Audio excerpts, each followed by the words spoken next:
Okay, audio is good. iPad is muted. Sound effects are on. Cool.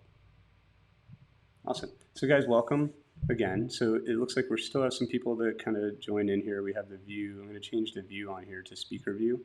And I'm going to pin my video.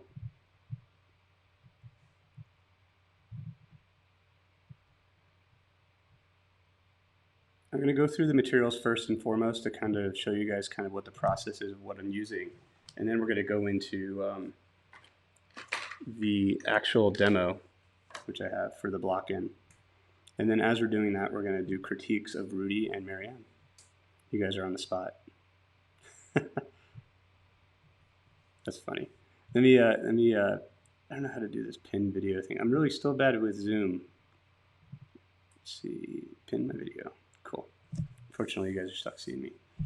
So this webcam is pretty interesting. It has like this rim light, but you guys ever see like a newscast where they have the rim light on in their living room, whatever, and they're talking, and that little red or the ring in my glasses reflection? It's kind of crazy. So mine actually comes on the webcam, and I can change the aperture. Kind of neat, but I turned it off. Cool, guys. So again, feel free to ask any questions at all in the chat window. I want to answer everything, make sure that you guys don't have any questions when you leave here.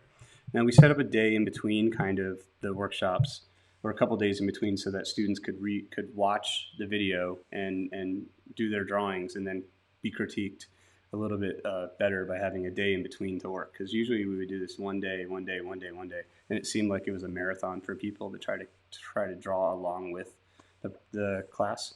But now I noticed that a lot of people, it's hard to not get a block of time off or whatever, to get different days off. So we're running into different problems with that. That said, we're going to do a charcoal drawing. I'm just going to take a sip here really quick. Awesome.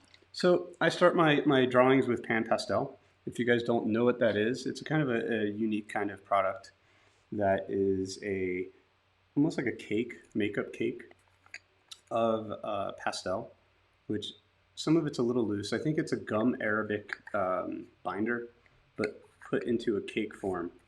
And I will take they come with these palette knives that you can buy. This is a soft tool. You see where it says soft tool, number 4. And it has the 4 on the end of the handle. Oops, there's the webcam.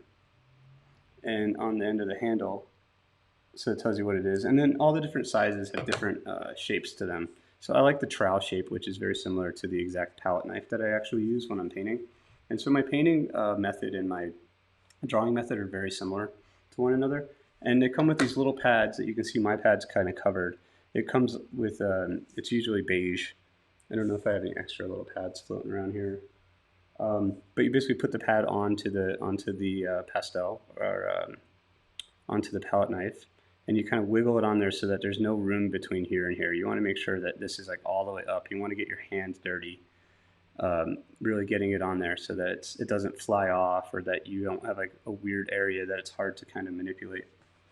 And what's great about this tool is that you can be really free with the block-in and expressive, because you're using pretty much your whole arm to draw with, rather than just your hand and your fingers.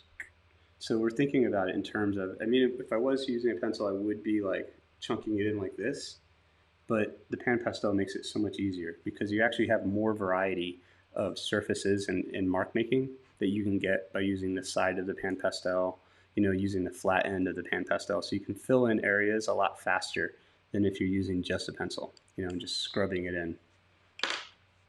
So that's kind of how I start out. Do I use a blender? I do for mixed drinks. Good question. I'll talk about what I use for blending. I use a whole different types of brushes to blend things and to push things into the panel, into the paper. You guys are gonna hear that ad nauseum about my process in the demo. Oh, the pan pastel blender. I didn't know there was a pan pastel blender. Colorless blender. No, I didn't know that. I actually just use the black. I use this to transfer my drawings when I totally sound good. I use these for transferring my drawings when I do to transfer a drawing over to paint, which I'm going to be doing in the painting portion of this workshop. I'm going to take this drawing and move it to the painting process. But the pan pastel, I'm going to try the colorless blender, but I think that sounds like it's almost like something that came out of design markers. I don't know if you guys ever used design markers.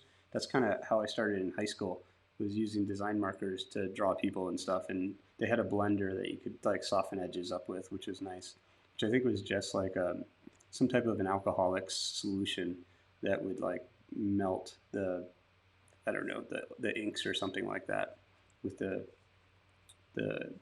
what are the what's we'll call it, markers. I forget the type I used. And it's too early in the morning. I haven't had coffee yet. So this is the pan pastel. This is what you really want to think about in the very beginning. I'm gonna go through the demo right now with that, and then I'm gonna kind of, as we go, I'm gonna kind of show you guys the other materials that I use as I use them in the drawing. I'm also going to be using in the very beginning an eraser. And so this is a Tough Stuff or Factus BM2 eraser from General's Pencils, and it's like a pencil eraser. So it's lead, which is the eraser part, is pretty durable and pretty strong, versus other ones. I should actually get examples of materials that are like these but aren't as good. This actually has like a nice integrity to it, so you can actually erase away really, really well, and it's sturdy when you erase, which is nice. The other ones that I've seen that are kind of bigger and bulbier, which are kind of are a little too, the eraser just isn't stiff enough to really erase really well, and so you kind of end up pushing the eraser, and it just kind of attaches to the paper rather than actually erasing. And so this one's really, really nice because you can really you can handle a lot of little like stress and getting stuff off with an eraser rather than something that's a little weaker and more jelly. Awesome. And so I also use this eraser as well, which is a Mono Zero, which also is the same type of white eraser, but in a very, very smaller scale. And this is what I use for really getting into tighter areas within the block-in. The block-in is going to be interesting because a block-in of the Notan that we're going to talk about is basically a very simplified version of a full rendered drawing. And so this is what we're simplifying. If we were working from life, we can't Notan somebody from life, but you want to think about where the edges of the forms are meeting, and we want to turn those edges of the forms into just shapes, flat, two-dimensional shapes, puzzle pieces that are going to fit together. And so by nailing this within the drawing and getting this accurate, the aspect of adding layers of value and bridging forms together and bridging shapes together is so much easier because we have a placement and a roadmap already established that we can go into and start to develop how things are turning into one another. And this roadmap is so valuable. And it also keeps in our heads this idea of why we should start very simple and move on to more complex aspects of the drawing. You know, drawing is very complex, but I think when you boil it down to just the basics and building those basics together, it makes drawing a lot easier and a lot more fun because there's no stress. Is there any questions at all about that? Yes. You have a question? Or drinks sound good?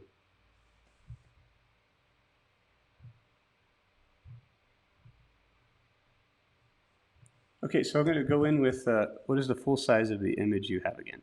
Yeah, so I'm going to bring up the demo really quick, just to kind of show you the setup.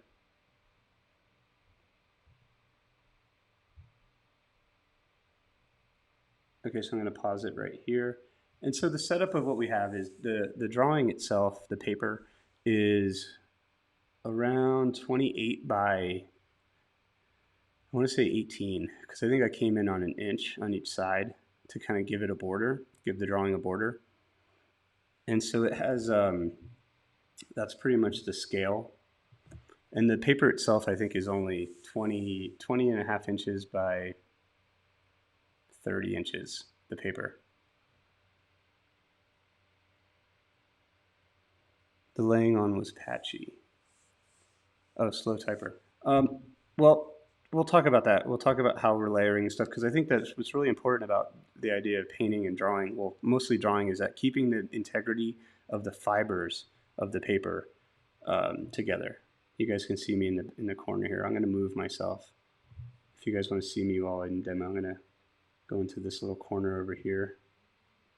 Maybe making yourself a little bit bigger. Is that cool? So I'm kind of, oh, I made this perfect space for my demo. So you guys can see me. You can see me chugging water so that my voice is okay. And I got my coffee. Very important. That's my favorite medium, is coffee. Yeah, so you guys can work any scale you want. I'm working a little bit larger because I think I wanted to make the painting a little bit larger. Although I could technically take this drawing now, bring it into the computer and size it up to life size and do a painting based on the reference from life size. Now for the demo, I haven't started the demo for the painting class. That's going to be in 3 weeks, I think. But that's going to be the same size. The painting is going to be the same size as the drawing. I'm going to add a little bit of space around the top of her and to the side of her within that, but essentially it's going to be about the same size. So working small is fine. Whatever's manageable for you guys, I would recommend. And so to start with, I'm going to we'll start to demo the video.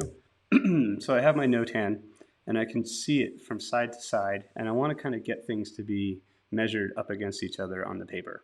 So it's almost like a site size kind of method here of being able to judge things. And I start with the pan pastel again, and kind of measuring across to where the different shapes are going to be.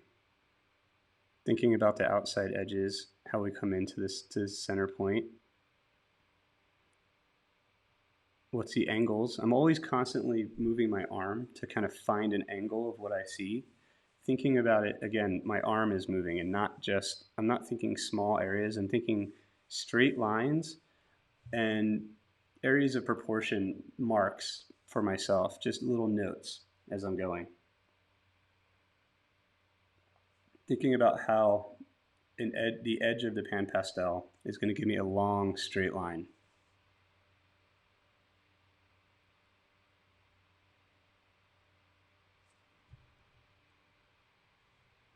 Think about where the leg comes in. Where's that bottom part? Now, unfortunately, I do get in the way of myself here a little bit because of I'm not transparent for the demo. Although now I know on the iPad I can draw on the iPad and I'm not present, which is kind of cool. So I'm thinking about doing an iPad painting workshop, like a little bit more intense. I just taught a little bit about portrait drawing on the iPad. I think that was last week already. And I want to do something better. Thinking about the bottom part. Where's the weight going to be within the drawing? And these are not necessarily super accurate lines and marks. This is basically, I'm developing an envelope that everything in the middle of the form is going to fit. So the envelope method is something that was devised by Ted Seth Jacobs, and Tony Ryder talks a lot about it in his book.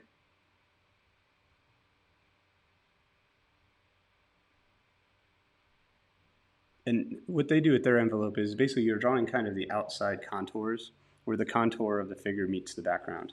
And it's not necessarily always, they like to keep their, they like to really spend a long time on their envelopes to the point where they get it pretty accurate and they don't move it.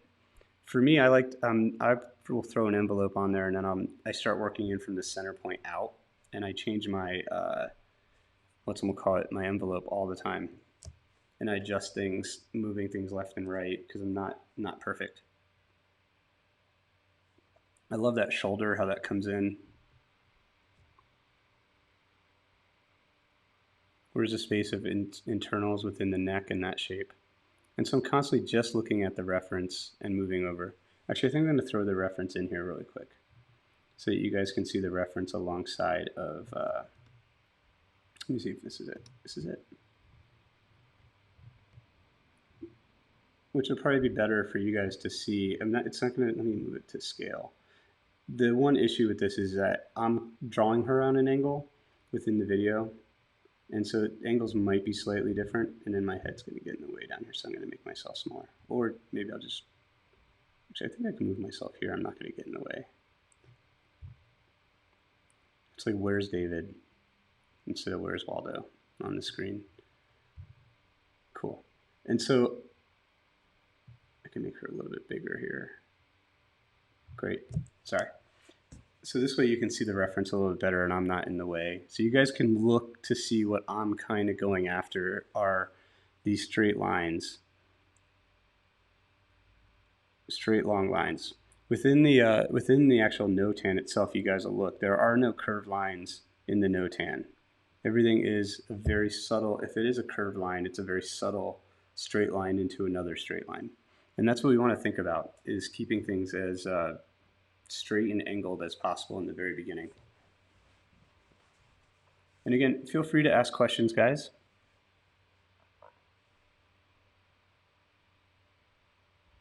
So yeah, so when I put PP on the paper, the pan pastel, it goes on pretty smooth. I'm not afraid of putting a lot on, so I load up the palette knife with a lot so that I definitely get a mark.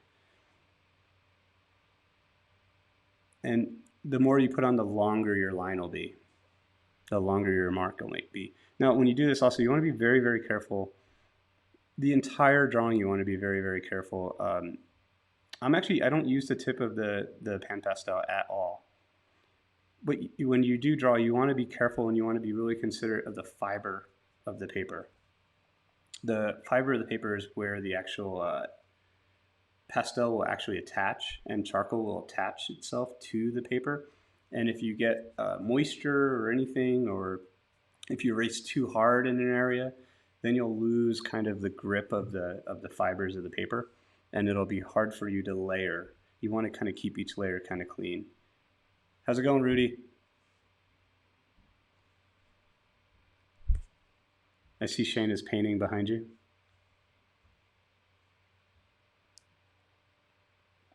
How do you think about gesture while you're making your envelope?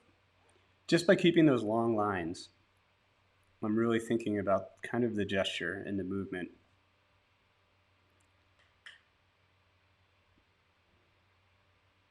And here I'm coming in with the eraser,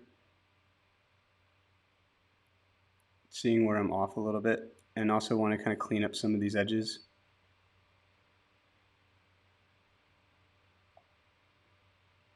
And just by having something that's not, having a tool in your hand that's not like a regular pencil, that's just a point, it helps you really think about gesture. And again, drawing with your whole arm, making marks, quick marks, versus noodling. And you can see I kind of wave my hand over the drawing a lot in a weird way, and right there, kind of measuring in my head before I even make my mark and thinking about how this is going to lead into this area, and this area is going to move into that area. Coming into seeing how this could be a lot better, and coming in with the eraser just to kind of simplify my edges where I'm seeing things that are off.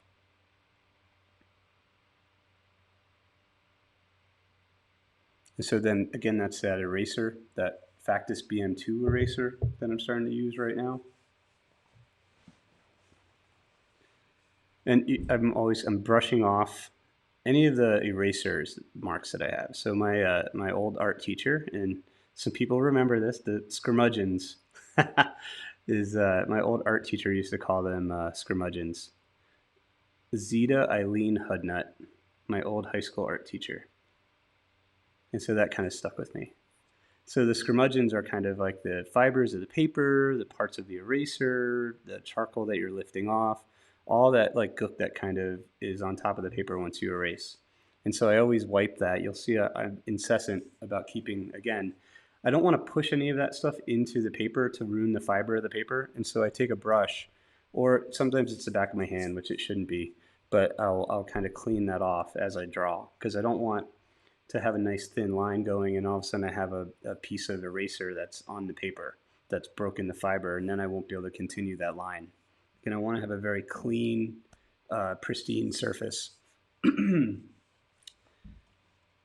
am definitely not made for talking longer than a half hour or an hour. I have lots of drinks over here. Great questions. Why don't you use a kneaded eraser?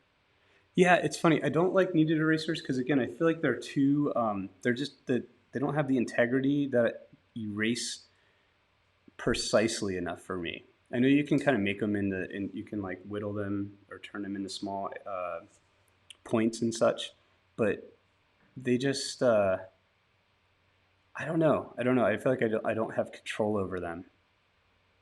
I think I love having something be a pen because I can kind of really get in there and erase an area out in a more precise manner than if I'm not using the like a stress ball or silly putty. So really kind of adjusting that edge. I feel like I'm really off, and then coming in and then again precisely erasing things away. You see, I don't want that line right in there. I see how it kind of cuts in, and so because I use the erasers as drawing tools, I want them to be more. I'm not just taking off a little bit of a value here or there. Sometimes I'm really like manipulating the sketch, and again erasing out after I erase, and then I'm taking in the brush and softening it out. What app do I use for the Notan? I'm going to go through the Notan, I think, right before lunch, like how I do it. So I think we're going to start at 11:30. I'm going to kind of go through the Notan kind of process, and I can show you guys that on the iPad just through Procreate. And then I also bring it into Photoshop. But I'll show you kind of what I'm looking for in Procreate. And everyone always says there's like an app that does it. Apps are okay. They kind of will simplify things, but I think it's much better if we simplify it ourselves over top of the reference. So that way the app doesn't understand the topography of the model, and that's something that we want to kind of figure out. Whereas the Notan just does light and dark, where we want to understand light and dark, but then we also want to understand how things turn and how form turns. So really spending a long time on this envelope. Really, really interesting how all of these edges are connected. How one line pulls through. I'm thinking that the feet, there's a lot less space in there than what I have. So I'm coming in from that angle and then adjusting for where the toes will be, if I ever even get to the toes. When I work on a figure, and I'm going to talk a lot about this, I don't really think so much about the hands, arms, or legs all that much, or even the head. I kind of think about more the core of the body first and the torso. Then I do the rest of the figure. I figure that the largest masses within the figure and the building blocks of the figure. If you guys ever read George Bridgman's book on constructive anatomy, it's pretty amazing. Like he constructs figures out of 4 blocks, and they're just the structure of that is how you get the twist of the body. And this is a little bit of different approach because it's not from life, unfortunately. But there's basically almost like 2 blocks here. There's like the lower half of her body and then her upper body, which are kind of chunked onto each other, where most of the value and consideration is going to be for me. When we do, I also want you guys to always think about the figure all at once with the large areas, rather than thinking about it as being this is 4 heads high. Or when I was in school, they taught us that it was all based around proportions that are established by like the head, right? There's like 1.5 heads to like her nipple or something, or her 3 heads to down to her belly button, and they would use all these landmarks that were pretty arbitrary. And so I was counting out heads to make things fit, as opposed to thinking about the core structure of the drawing and then moving north and south from there. So it's similar to how I draw faces, where I use the eyes kind of as my base that I kind of move up from and down from. Here I'm going to be using the core of her body and her torso to kind of go north and south. But once I have this kind of Notan and all these proportions kind of established, it's much easier to just start developing form on top of this. So this Notan, this process of doing a block in, I think my block-in took probably 4 hours to do my Notan study, which is a long time, but that establishes so much for you that the next stages of bridging shapes to shapes and turning shape into form is so much easier because you've already established the atmosphere aspect of the painting by having a background knocked in, having a foreground knocked in, having the figure have weight already. And then it's just a matter of really starting to think about the topography of the face and knitting one light form into a shadow form and bridging those gaps of those shapes. And so I am pretty anal about capturing the Notan pretty exactly, and a lot more than I am when I work from life. Because when I work from life, I kind of blend steps together in my head to kind of move a little bit faster. But I think that having students tend to think about either the portrait or the figure in thinking about the small stuff first and getting that idea of the details. And I wanted to strip out all the details and make it you guys focus on just the large shapes and the simplified form. So this Notan is like this like squinting at the figure that you'll have from life. So like Rudy, next time when we go to the 3rd Street drawing group, you're going to be squinting at the model first, knocking in the Notan, right, for like the first half hour, and then you're going to start thinking about the form, which we're going to go do soon. Well, now we got the vaccine coming, we can have freedom probably this summer. We'll go out there. Okay, Rudy? And Farron's going to come with us because Farron messaged me. He wants to do like a private workshop for a few days here in the studio. So coming in here. And I apologize if I wanted you guys to really see every aspect of my demo. I try to do that with every demo I do because when I was in school, I would have teachers that would, again, blend those steps in their head and they would knock in something in like 3-hour demo that was nice, but it didn't look anything like their finished work. And so there, to me, there was always a disconnect from doing kind of an alla prima, like 3-hour study of an artist who was a more finished painter and understanding how they got to the steps where they kind of took it beyond in their own studio. And so I wanted to kind of illustrate the entire process for you guys here in the course of the 2 days. I did get a comment back from a past student who took a workshop saying that and I always say this, I just draw ad nauseum and saying the same things over again, and I feel bad that I do that. But these are the steps that I go through trying to be patient as an artist that I wanted to kind of to relay to you guys. Now, granted, the drawing, when I was in school, the paintings and drawings I would do, I would be in front of the model for about 45 hours to do a drawing and a painting. And so these studies for me, like this is maybe a 10-hour drawing, which might seem like a lot for some folks, but it's actually, this is pretty cursory for me. And I don't like drawing in front of a camera, like making sure I turn it on. I had a problem with a little bit of this demo where some of the files overwrote the other files technically. And so there's a part at the beginning of tomorrow's class, which I'm going to have to explain to you guys a little bit better because it didn't capture itself on the camera because I overwrote the files by accident because I was using 2 different memory cards. But it's only a small portion of the demo. Right when I start bringing the Notan into thinking about things in 3 dimensions. So again, starting to think about these shapes and how they interlock.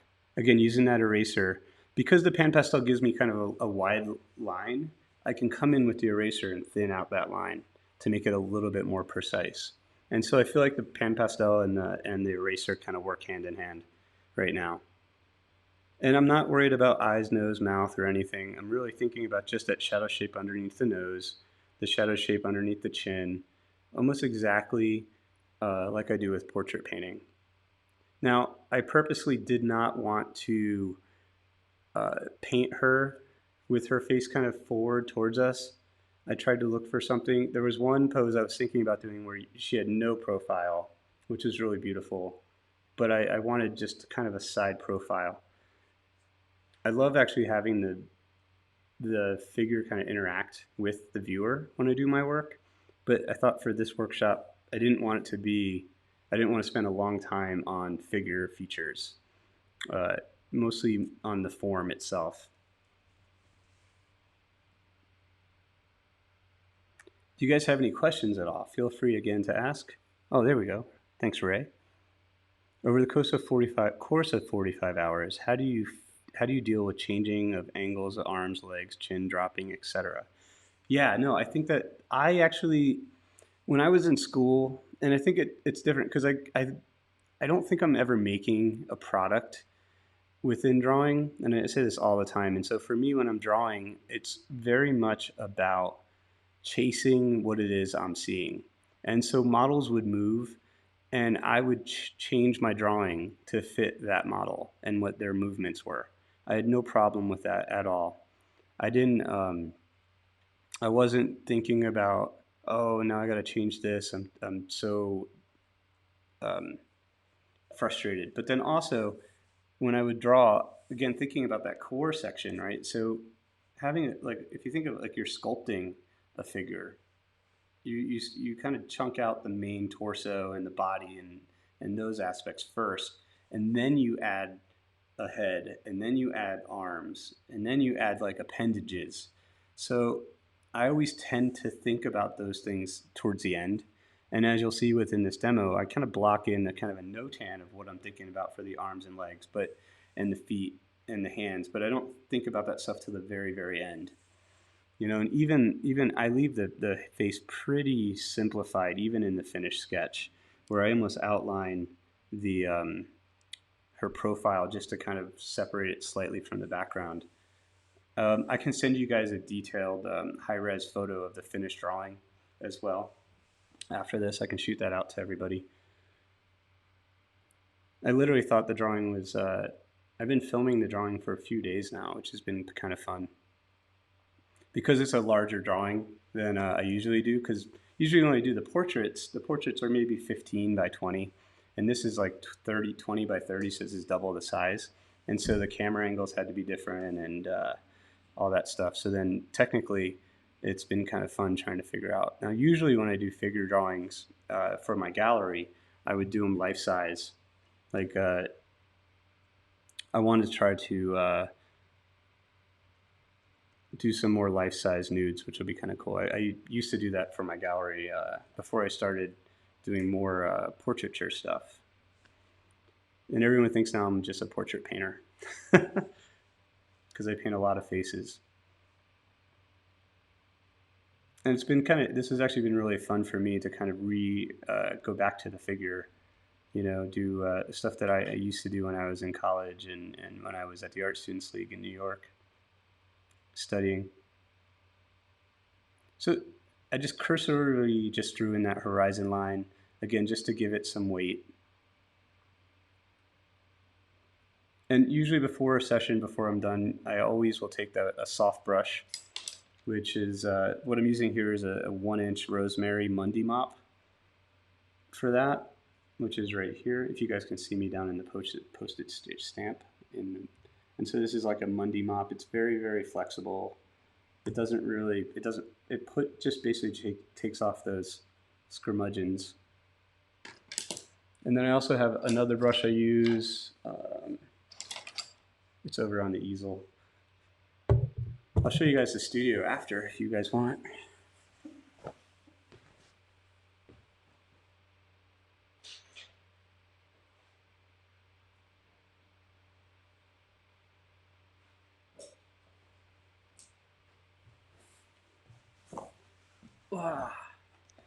Yeah, so this is the other brush that I use when I start going in. It's just a squirrel hair, the synthetic squirrel hair brush right here, which has a lot of give.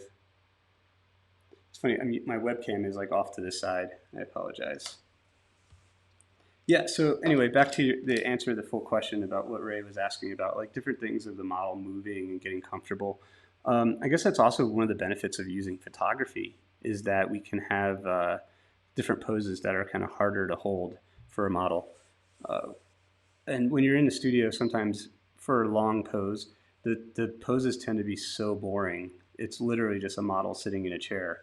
Excuse me, in most cases, because they're doing it for 3 hours a day for 3 weeks, 5 days a week. And so, again, you can have more dynamic poses with photography and a number of different things in different locations and different setups and different lighting. I feel like life drawing is really good in a way of preparing yourself to be able to use other images to work from, different methods to create images. And so I don't think that life drawing is the end all be all where you should only do life drawing, but I think it's also very important to life draw.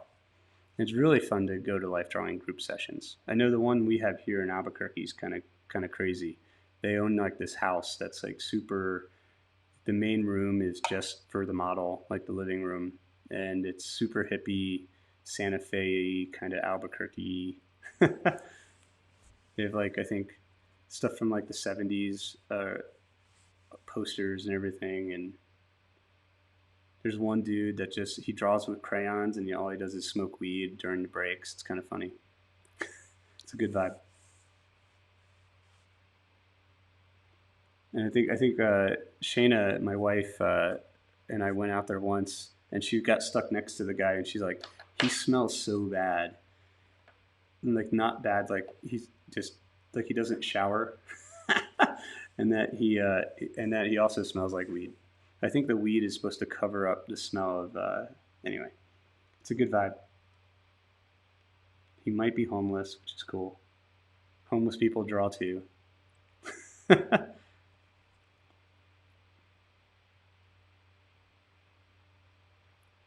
You guys will see that I'm always kind of stepping back in my chair too. I edited some of that out, but you see that I kind of like lean back to kind of have a look at what I'm working on, especially when I start thinking about the value. Getting in the value, it's all to see the subtlety of it. It's all again just backing away and squinting to see if it should be lighter or darker with the white chalk pencil. I was going to do something in the video, but I totally didn't because I think it was a little too much holding the hand of the student, I think, was the idea of I was actually going to blur the reference and the drawing together in the camera, like pull both out of focus so that you could see how the values were working against one another. But I thought that I want you guys to do that anyway on your own. And I think I was mentioning it too. My wife and I talk. She's also a painter. You guys know Shana Levinson. We talk all the time about the classes that we're teaching and better ways to teach. And I was telling her about that, and she's like, "Oh, that's stupid. Don't do that." I was like, "Okay." So thinking about just again the large structure of the hands, not thinking about fingers at all, but just the outside edges of what's going on. Same with just the face. Not really worried about the face necessarily right now, but just getting a little bit of the information in that profile. And you can see that my lines and movements are moving all over the place. You can see where I've erased things. And so you don't have to get this perfect right away.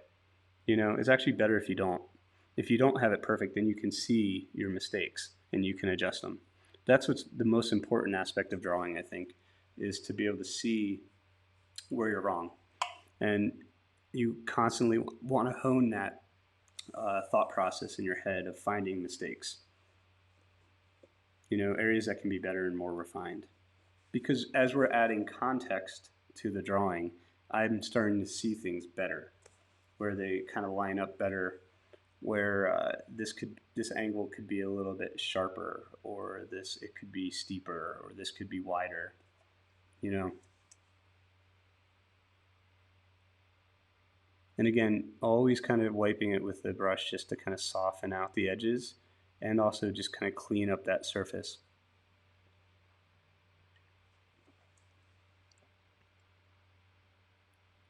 Again, ad nauseum. That comment that this student made is just going to live with me forever. She said that I made one political joke, and she was upset about the political joke, and then she ripped into me about the workshop. It was fun. And then I looked at what she does. Her art was definitely different than mine. It was a little bit faster done, a little bit quicker. rather than my slow, methodical process. Yeah, so good question, Judy. Yeah, so I use the side of the pan pastel, the tool, a lot because it gives me those long, straight, angled lines. And then I can also fill in areas later. You'll see I'm going to start filling in areas with the flat end of the pan pastel. Yeah, I don't use the point. I think someone had asked earlier if I used the point. Sorry if I missed that question, but the point gets too wiggly. If I wanted to use the point of something, I would switch to a pencil because it's a better tool. But you want to think about this tool as just a mark making notation kind of device, you know, to come in there and just do long lines. Everything, again, in the early stages of this drawing is a straight line. If I do curved line, it's not intentional. I want it to be a straight line because in our Notan reference, there are no, in this reference right here, there are no curved lines. Even under the arm here is a straight line into a straight line along that edge. Yep, very, very subtle straight lines. Thanks, Kate. Yeah, no, I love the process of drawing. It's just different strokes for different folks. You know, I don't think she. I think maybe the comment was politically motivated in a way. It was right after the election, and we all have different political views, and I totally get it. It's all good, and I think we should just all come together as a country now. That's what I say. Peace and love. Peace, love, and charcoal. Look, I'm going to make a shirt now. It says peace, love, and charcoal. And so, yeah, so basically the approach is that this is what I wish my students would do from life. You know, unfortunately, we put you guys through this of being able to really see those edges and lines. And what this does is it trains your eye to be very, I guess, methodical in a way. You know, I think that for me, that the technical aspect is one side of my brain versus the compassionate kind of human creative side on the other. And I think I always talk about this, how I want the technical aspects to become intuitive so that I can concentrate more on the emotive aspects of the figure as I'm working. Now, the figure is fun, but again, I still love the idea of having uh, figure paintings that are more interactive with the viewer than this is. I still think this will become a nice drawing. I'm just starting. I don't know. I don't know if this is going to be a good drawing or not, but I feel like there's possibilities. So again, thinking about, you guys will always see like my pencil kind of jump areas if I'm not even drawing from one area to another, just to kind of make a notation on if the area is triangulated in a correct space. When I say triangulated, I kind of look at spaces between different areas, and that helps me to judge where I'm putting my mark down. And I also simplify again. I'm going to come through and erase away a lot of the lines. Now, a lot of these lines that we're putting down, this is for teaching.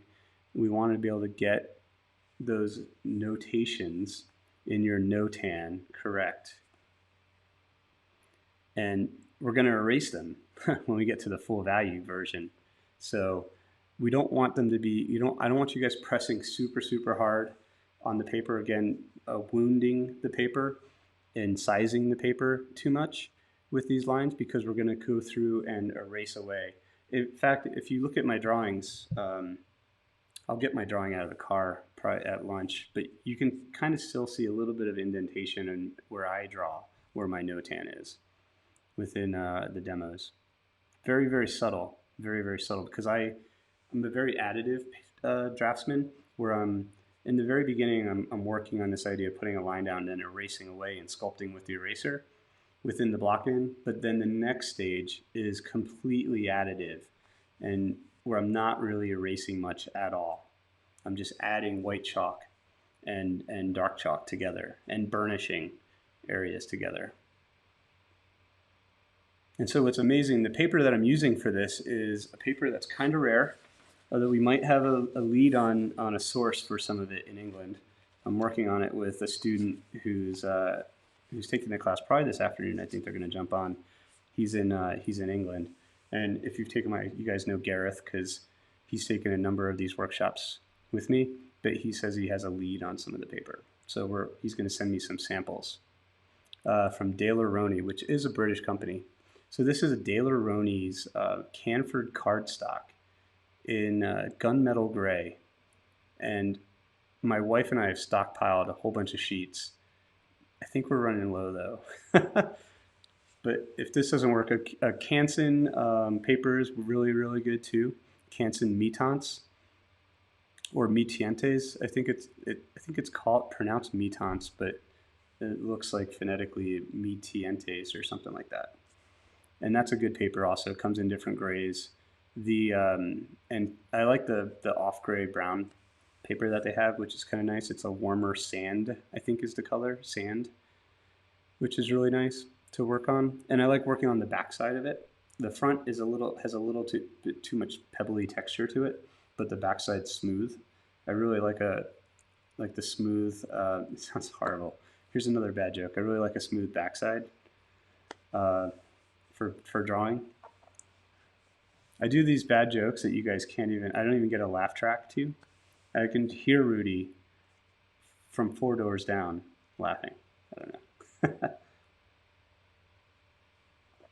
But yeah, so usually on paper, the front side is very machined and very almost like a. Do you guys know there's different types of paper surfaces like Ingres paper, Ingres. I forget how you say it in French exactly, but it has a linear kind of pattern throughout the paper. Like Fabriano has a Ingres paper that has that kind of quality, and I don't like where there's a machine texture that you're drawing into, because I like creating the texture and the form and everything on my own, and not having a surface that looks like it's something already manufactured, I guess, and rigid and uniform. Because we're drawing something so natural, to have something so rigid behind it just kind of defeats the purpose, I feel, of us drawing. And so the back portion of the painting of the paper usually is smoother, and so you can kind of create and move things around yourself, which I like. Oh, great. We got some lulls. Anyone from Spain? Can we get some ha ha ha ha ha? Some J-A-J-A-J-A's? There we go. Thanks, Judy. I used to go to Spain a lot, like maybe 8 or 9 years ago, and all my Spanish friends, instead of LOL, it's all J-A-J-A-J-A, which is kind of funny. There should be a whole book written about the sociology based around acronyms for Instagram and chat windows. Can you talk about the paper more? Yeah, so the paper this is a pretty smooth paper that can take a lot of abuse. And I think this is a 180 pound, I believe, which is the poundage on a paper. Like, you'll have a 90 pound paper, 90 pound would be thinner. So I think this comes in a regular stock, which I think is 90 pounds, which is pretty thin. And it comes in a one, what did I say, 180 or 180 pound, I believe.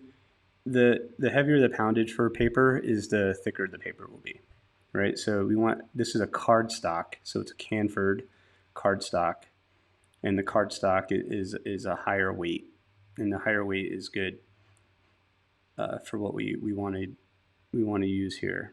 Just because it just seems like it has more, it's a sturdier drawing for a collector and everything, if it's not framed. I had one collector want to buy a drawing from me, and then I like handed them the drawing, and they're like, "Oh, this is a lot thinner than I thought. I don't think I ever want to buy this now." And I was like, "What?" I was like, "Okay," And then I framed it up, and that, you can't tell the poundage of the paper, but it just takes a little bit more abuse. My drawings kind of sit in my flat file, and they get a lot of abuse. And so lately I've been framing a lot of my sketches pretty much like right after they're done. Like, I think I'm going to take this drawing to get framed in the next, if the framer's open. I think we're on lockdown here in Albuquerque, but as soon as my framer opens, I'm going to frame this sketch. I'm going to come in here now with the pan pastel again, just to kind of block in this whole value. And I'm using the flat side of the soft tool, just to kind of think of just uniformly just knocking all that area back.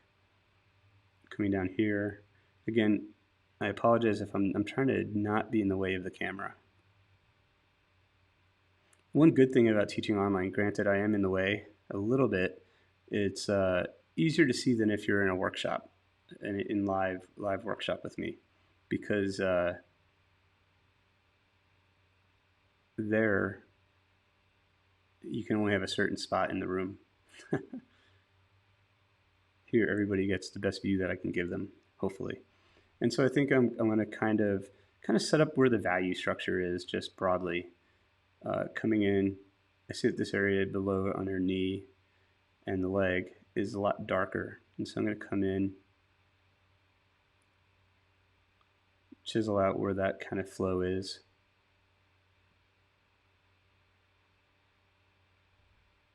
Again, measuring out the structure. In my head, I'm thinking about triangulating where the spaces are. How close should that edge come to it? You can see I'm measuring. What you don't see is I'm measuring out a little bit on the drawing off to the side, that reference, looking at the reference. Thinking about where the light, again, I'm even squinting at the reference even further from the Notan, just to simplify. Getting the shape underneath here, which is going to be the shadow. Thinking about how that pulls over. And backing away to kind of squint. And this whole area goes darker.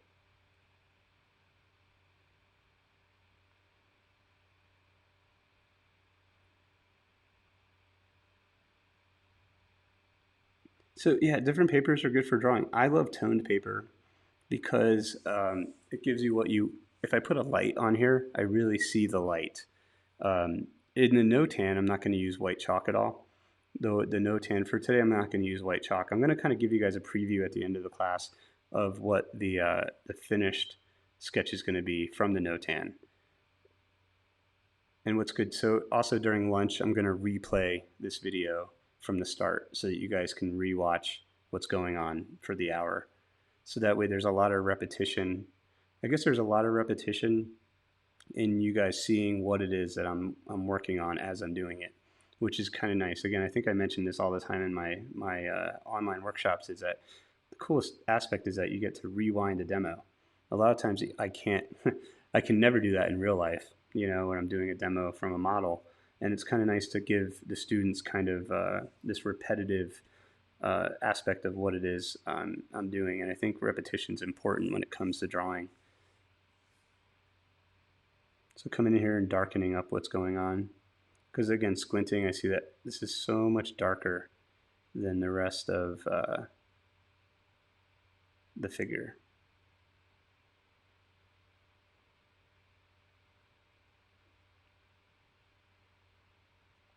So yeah, so simplifying. Also drawing past edges as well. So I'm softening up that whole edge with the end of the pan pastel because I know the background's going to go dark as well. And so I can move, you can move over edges and then refine those edges. That's okay. That's going to help us with atmosphere as we develop the sketch. And we want to basically build air around the figure. We want to place her in an environment as we're drawing. We want it to be very realistic and very naturalistic. And so we want to think about how edges turn and flow into the background.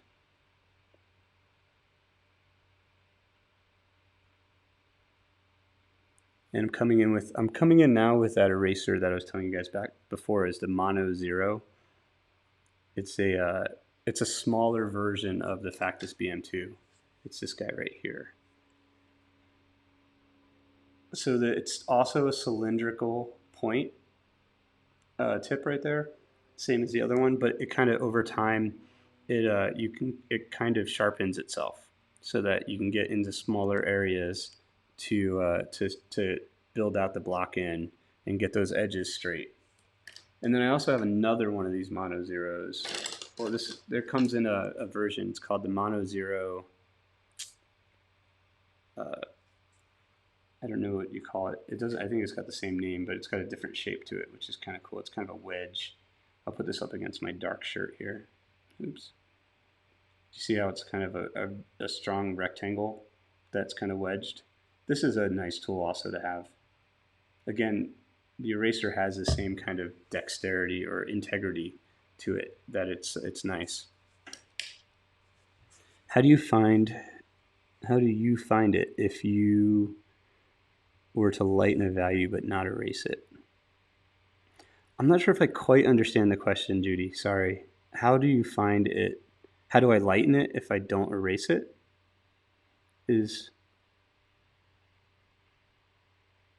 Oh, yeah, great question. So the values that what I'm going to do, yeah, if I go too dark, I tend to, it's funny, during the block in stage, the Notan stage, the values in the reference are lighter than what the drawing is going to be. Now, so I'm not taking full advantage of what a Notan is, because the next stage I'm going to start working on values that are lighter than 5. At this stage, I only want to work on values 5 and below. So 5 to 0, sorry, 5 to 0, 0 being black, 10 being our lightest light. Because our paper is a mid-tone value, I'm only going to go as light as a 5. And you see I'm going over that edge right here. I can refine the edge pretty easily, but I want to kind of block in a little bit of the background. Now the background on this drawing takes forever.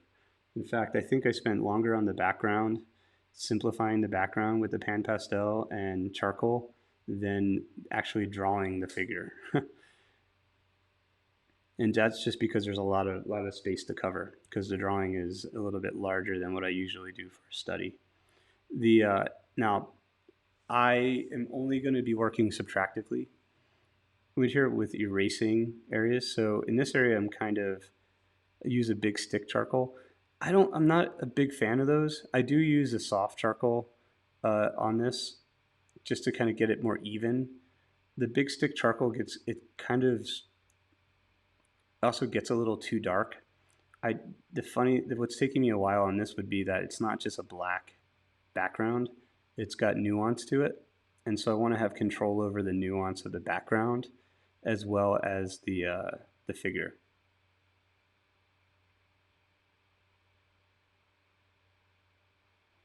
So now I'm coming up against that edge. Adding context to the background, adding like a little bit of what's going on behind her, helps me to find those edges also. It helps me to informs me on how light and dark areas are within the figure. So again, context. It's that idea of one color. You have a 1 inch by 1 inch color patch, right, of the same color green, but if you put it on a different color field, sometimes it looks lighter, sometimes it looks darker.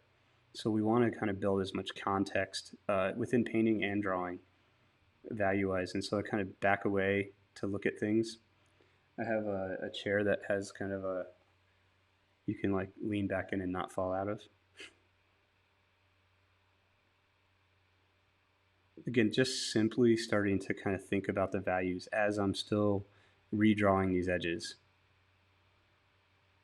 So finding things within the inside, and then also finding things from the outside in. Pushing and pulling, back and forth.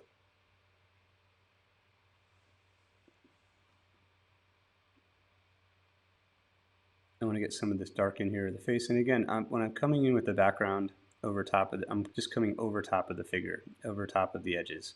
I'm not worried about going up to an edge and stopping. I'm pulling through the lines that I have to get more of the value.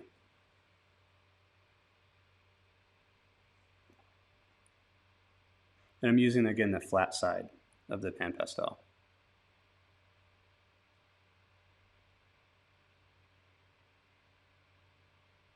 And again, drawing through into the hair. I have enough of kind of the structure established where I don't have a problem going over edges. Thinking about the dark of her hair, just kind of roughing that in with the pan pastel. Not worried about the exact kind of like like zigzag within the side of her hair, but just kind of thinking about shaping everything as one large kind of full value. So that far arm is chunked in with the value of her hair right now. If you squint at the reference on our screen, it just all looks like one value. That's what I'm more concerned with right now.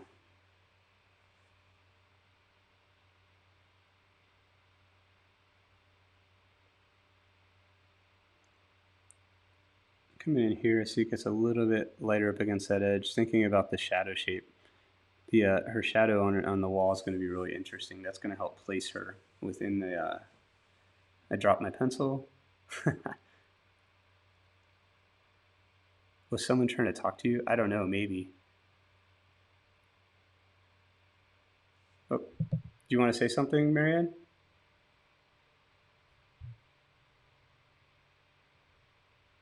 I can't hear you. You're not muted. Oh, hold on. Sorry. I can hear you now.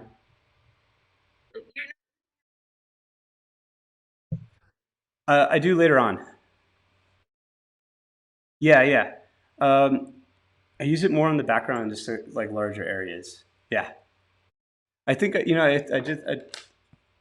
think I end up just kind of going with this small brush mostly, or this big brush. I don't know why. You could use either or, to be honest with you. I don't think one it's going to make a difference. I don't know why I'm not using the paper towel, and I just went with the brush instead.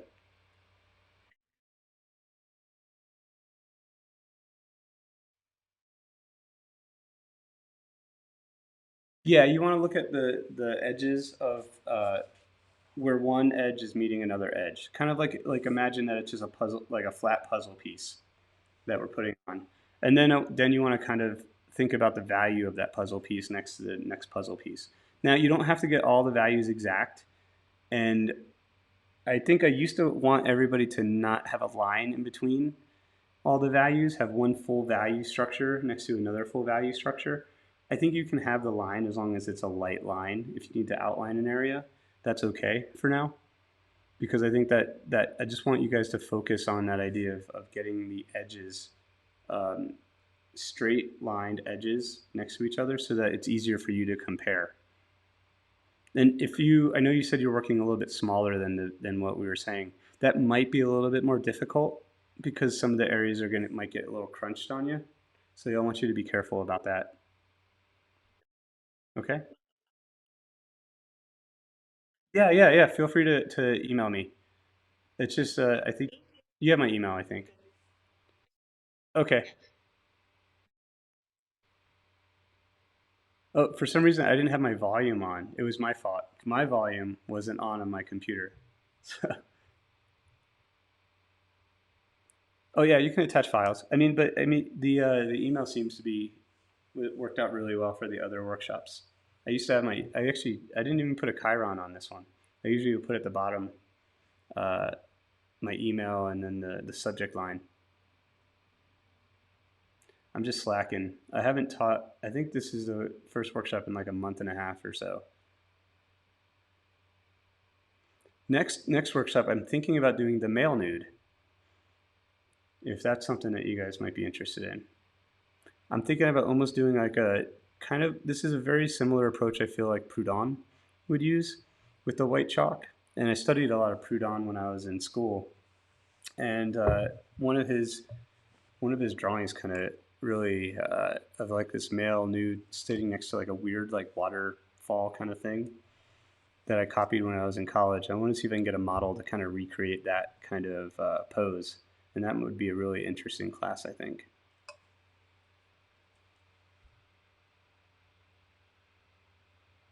Yeah, so great question. So Judy's asking about the values again.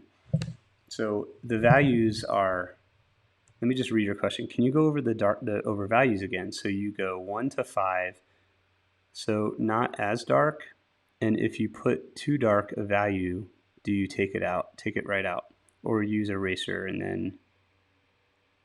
Okay, so yeah, good question. So I want the values to be kind of accurate to what the midtone to the dark is within our sketch here in our Notan reference. When I was saying, so we have a value scale of a very simplified idea of a value scale would be 0 being black and 10 being our lightest light, right? So we're using a midtone paper, and so our value of the midtone paper is a 5, right in the middle of that scale. And so within our Notan drawing, our Notan reference actually has values that are higher than 5. Now we want to kind of keep those areas pristine because that's gonna be our lightest light when we move into the full rendering of the skin. At this stage, we want to think about only using the additive aspect of the charcoal, just dark charcoal, not white charcoal. And so we're keeping our values 5 as being our lightest light now because we can't add any more light to the surface. We can only erase away to the paper value. So the paper value is going to be our lightest light for our block in. Because the block in, I really just want you guys to understand how the shapes are connected to one another. And it's not, value is important, but it's not as important, I think, as getting those proportions and the simplification. When we start to kind of develop the next stage of the drawing, which I'll show you guys at the end of today, I'll go through just really quick how we're going to move from block in to finished drawing, which is going to be the next class. I'll go through kind of adding those values in with the white chalk. So it's a different kind of method than traditional uses of white chalk within drawing. A lot of times, and this used to drive me nuts, was I'd have teachers that would say they would do the rendering from the mid-tone paper. They would use toned paper, and they would do exactly what we're doing here.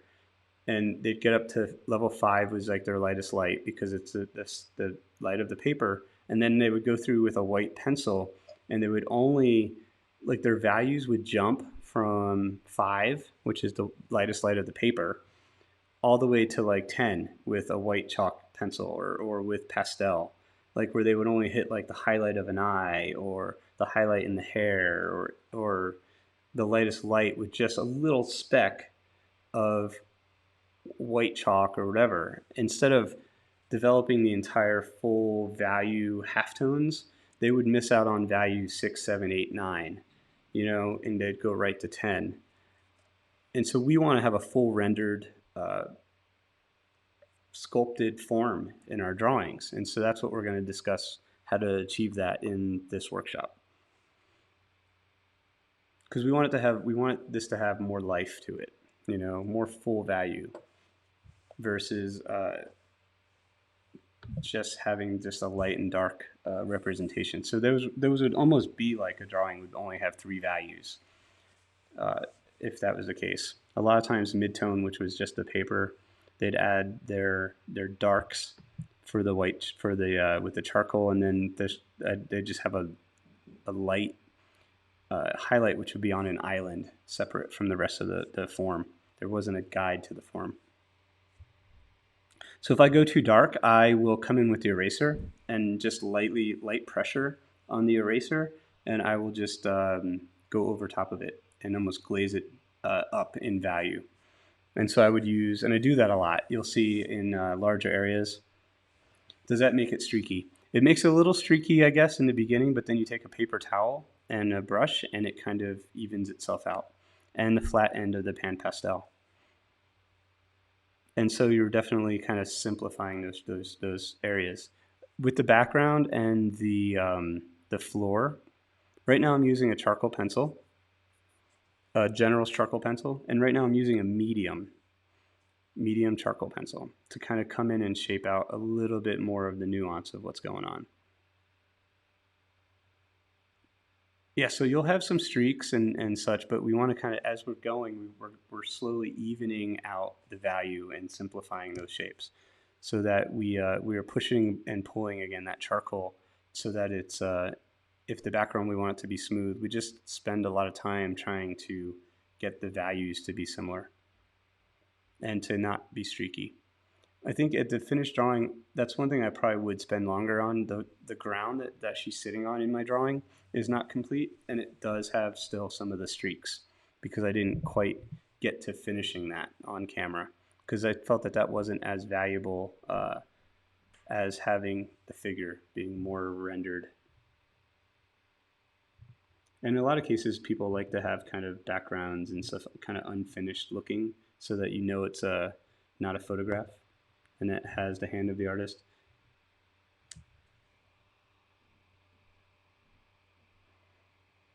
So right now I'm 0 to 5. Yes. And when I start at it, that makes perfect sense. Yep. Good questions. Feel free, anyone who's out there, you guys can feel free to ask any questions at all.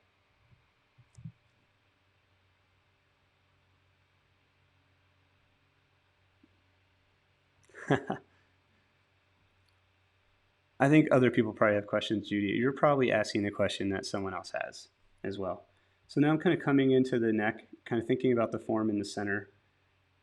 Again, I feel like I got a good sense of the the of the contours of her. I'm going to kind of come in from that center point from the spine and kind of work my way out.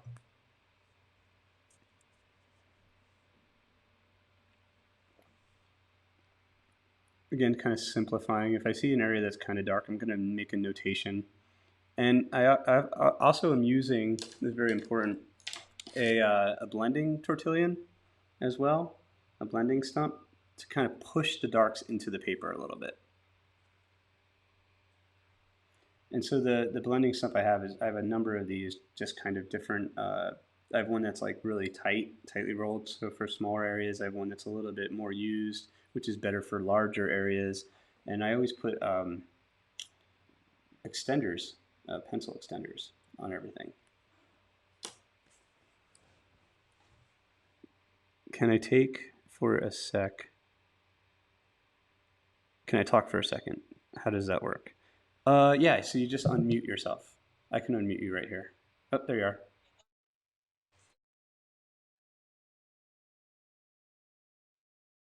are. No havoc. Hello. Okay.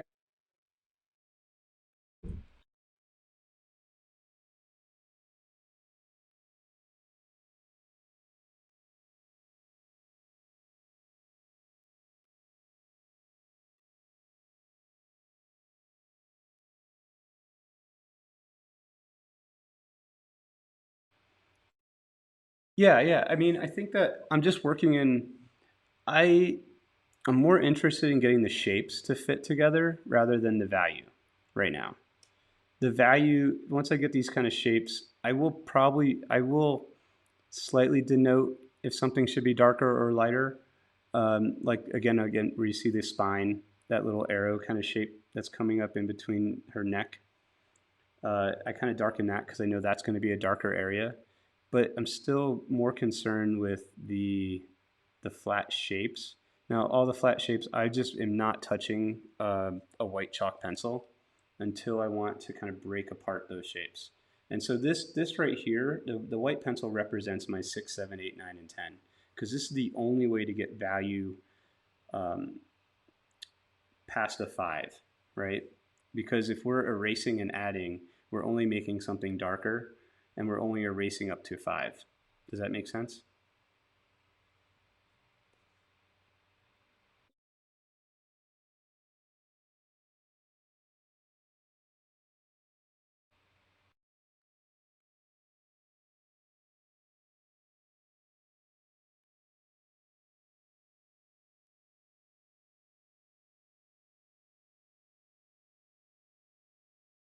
Well, yeah, yeah. No, I totally understand what you're saying. I'm thinking of it almost like a painting, though. When I do a painting, I always think of getting my darks in first and then building my lights on top of that. And so this is kind of going that same method where I am kind of developing my darks first. And then I'm going to be overlaying the lights on top of it. But then I still push and pull my darks. You know what I mean? I'm still seeing things better when I have more context on the drawing. And so then I kind of push and pull. So it's not, I'm not fully getting all of my darks in. Although, I wonder if I have a photo of the demo I can even put on here. Yeah, so just really quick, I'm going to pause this and I'll show you guys how far I go on the block in. And so this is what the block in is going to look like that I'm working on right now. And so, yeah, all of the darks are established. You know, there's areas in the background that can be darker or lighter. You know, it's not exactly like the reference, but it's me getting closer. You know, and I've kind of set up where the darks or where the lights are going to be, and that's just the white of the paper, the quote unquote light of the paper, which is a 5 value. Does that help? Awesome. Cool.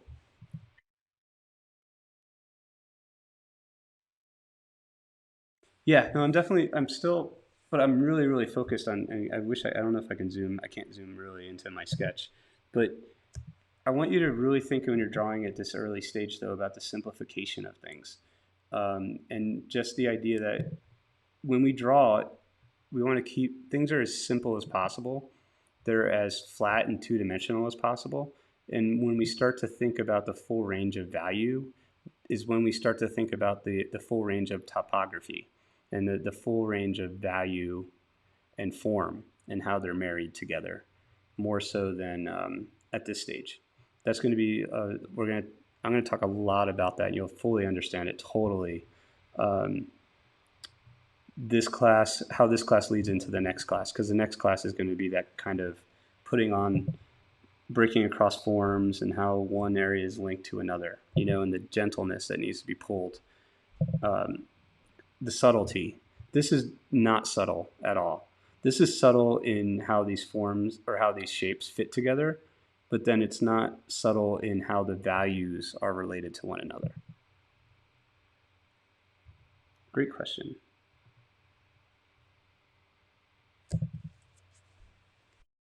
No problem. Give me a ha ha ha ha ha. Awesome. So I'm going to speed through this just a little bit here. We have, this is 1 hour into the demo right now. You guys can see where I'm at.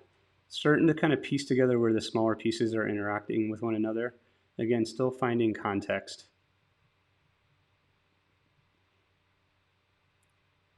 So it's 10. I'm going to, at 11:30, I'm going to go over the Notan, kind of what I'm thinking about when I want to create a Notan.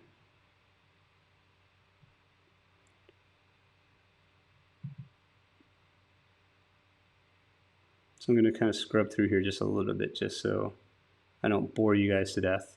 Again, backing up to kind of see if those shapes are correct. Coming in with that eraser. And still, all of these lines are straight lines. Straight shapes. Flat two-dimensional shapes.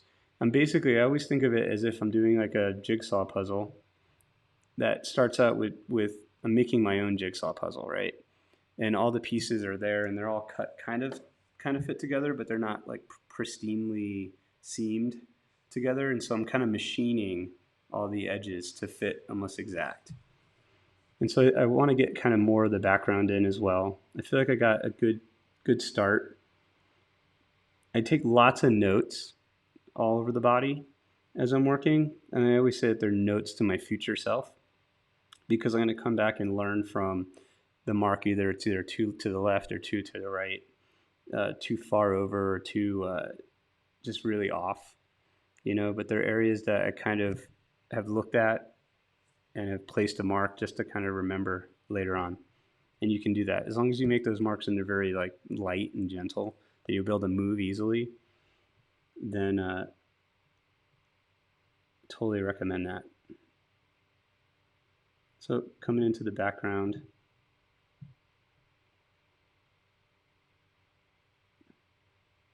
simplifying things around the face a little bit. And again, still kind of going over the edges a little bit. If things get streaky, I tend to kind of go up and down with the flat end of the pan pastel. The one thing I have the least amount of patience for in my work, I think, is blocking in the entire background with charcoal. It's funny, when I paint, it's so much easier to paint. So much easier to just knock in the whole background. When I do the painting demo, you guys will see if you guys take that workshop. I just block in the background before I do anything within the figure because it helps me with that context. And it's just so much easier to manipulate paint in value than it is in charcoal, because you have to build in charcoal and you got to make sure, again, it's not streaky or anything. And so it's one thing I just find really annoying about charcoal drawing, because I want everything to be really smooth.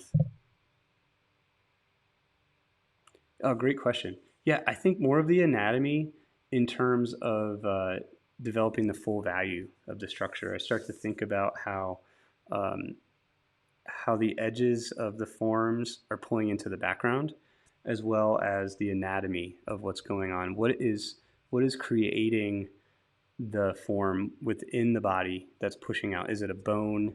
Is it fluid? Is it just there's nothing there pushing out on the body, so it's hanging a little bit on the skeleton? So I think about that a lot more when it comes to the. Right now, I'm almost thinking about stuff. Right now, I'm thinking about the structure of it, the not the anatomy necessarily. I'm thinking about the large sculptural masses, which are simplified, almost polygonal forms that are fitting together, that are faceted, versus the anatomy. Again, a book I would totally recommend is George Bridgman's Constructive Anatomy, or the he has a couple different versions of the book. I think it was called Constructive Anatomy, and I think he has one called The Human Figure, I believe. If you just type in George Bridgman, and the books are really affordable. They're Dover publications, which are paperback versions of the book. A little hint: if you go to eBay, you can find old school hardcover versions of the books, which are pretty awesome. They're a little bit more. I actually have a George Bridgman signed copy of the book that I got on eBay a while back. I used to hunt for first editions of all my favorite books on eBay. And like, art books really are, it's such a small market that we're in, of people that love art books. And I have way too many books right now. My wife and I are about to redo our studio, and we're kind of figuring out how to put built-in shelves for all of our art books into our new design studio, our home studio. That's going to be fun. That, and I want to have cameras coming down from the ceiling. Although I think we're going to do like 15-foot ceilings so that we can send the easels up really high. So again, really knocking in some of that background again. I think 4 hours of the demo is just me working on the background. Because I want the background to be very atmospheric and pristine, right? And so just in the beginning, it just is so rough. Getting some of that dark up against the figure. Using the paper towel now to kind of simplify some of that background. And I'll still go over edges of the form, because I can always come in and erase away. And softening everything. I like to keep everything a little bit softer, so I kind of push the charcoal into the fiber of the paper. I don't want to scar the fiber of the paper, like we were saying before. And so I'm kind of rubbing the charcoal into the paper gently. So I want to get to the weight of the sketch a little bit more. And so I'm coming in, thinking about the bottom part of the drawing, which has been kind of neglected, which is actually a very important aspect of it. Thinking about what's going on with the angles of the feet that I've kind of messed up.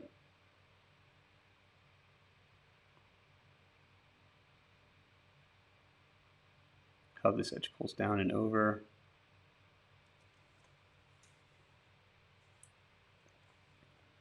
Oh, cool. So Marianne asked for, do you want me to critique real quick? Just from the phone? Awesome.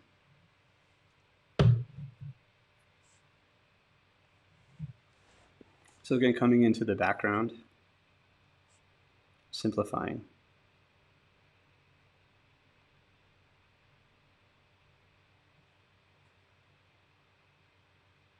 I love the shadow, like the simplified shadow, because I never really thought about it, but it actually is like her profile, and her on and the arm, the triangle of her arm, up to her face. It's kind of neat to see that. And that's just the Notan from what the background's doing. It's so subtle in the reference.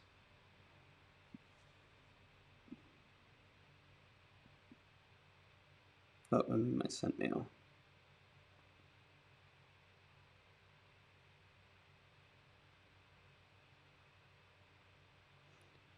Oh, this looks great, Marianne. Yeah, I would start getting in some of the background, and don't be afraid to go over those edges. Great work. See, this is pretty. When we do the critiques, people just send me the images, and then we can do a Photoshop. I can do it over Paint through the iPad later this afternoon as you're working, or if you need it sooner, just let me know. Oh, like see how I'll go over it. I'll work on the background, but I'm not afraid to go over the figure within the background because we want to have a continuous value behind the figure as well. And so sometimes people will do one value and they'll get to the figure and just stop, right? And then they'll go to the other side and just stop. We want to kind of have a flow behind the figure. So don't be afraid to kind of go over, pull through the figure. Cool. So here I'm kind of blocking out where I'm seeing some of the shadow shapes on the underplane of how the leg is kind of pulling into the sketch here. Again, thinking about those everything's a straight line. How's the horizon line come in? It's a lot darker. This is probably going to be adjusted over much because I presume because it's from an angle, I'm not getting a straight line with the pan pastel. But it's all right because that can adjust.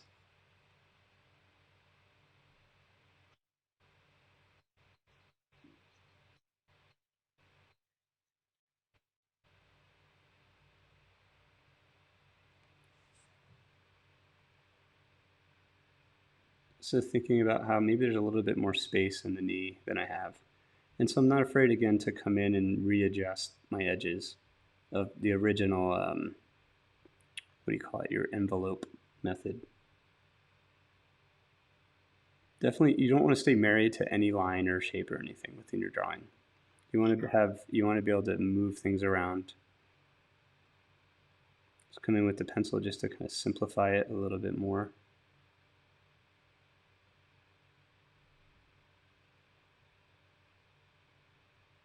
So I have an easel that kind of lifts up and down, and so that's what I'm kind of doing right here,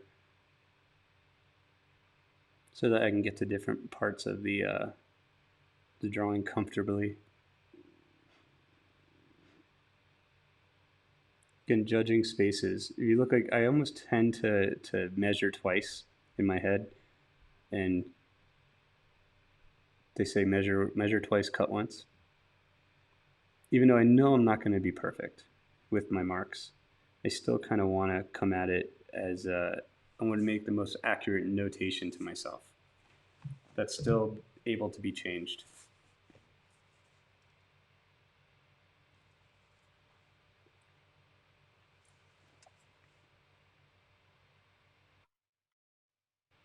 So again, coming into the background.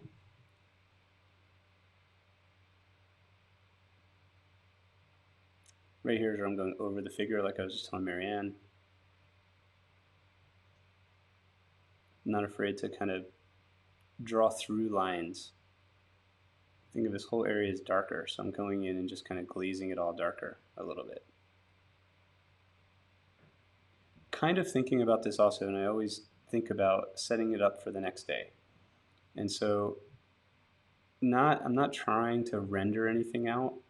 I'm really just trying to think conceptually of one patch of value next to another patch of value in the right setup, with those edges being that shape being established well, and how those shapes interact with one another.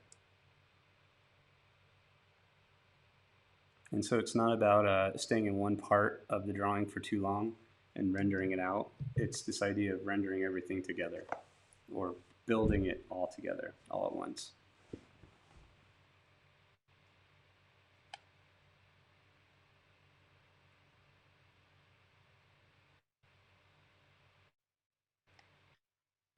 Oops, I'm gonna mute Marianne. You're still not muted. I got you.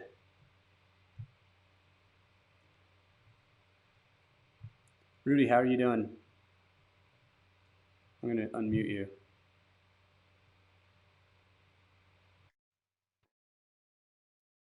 Okay. Are you at home? You're at home.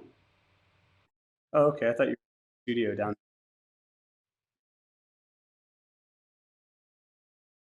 Oh, your home studio, not the shop.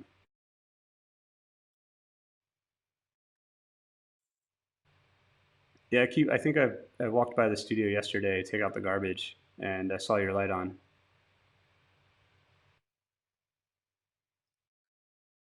Right on. Or the shop. Sorry. Did I say studio? I don't know. My shop is the studio.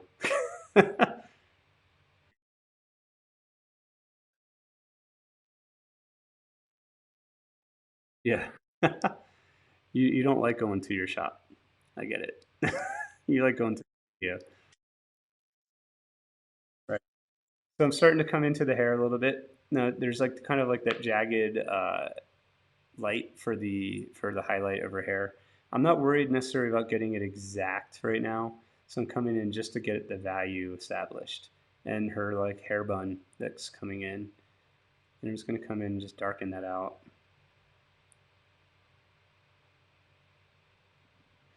Again, stepping back. Make sure you guys step back from your drawings. I'm always stepping back and squinting.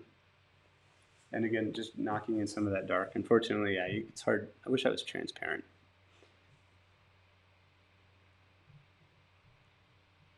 Again, simplifying the background, which I do a lot of.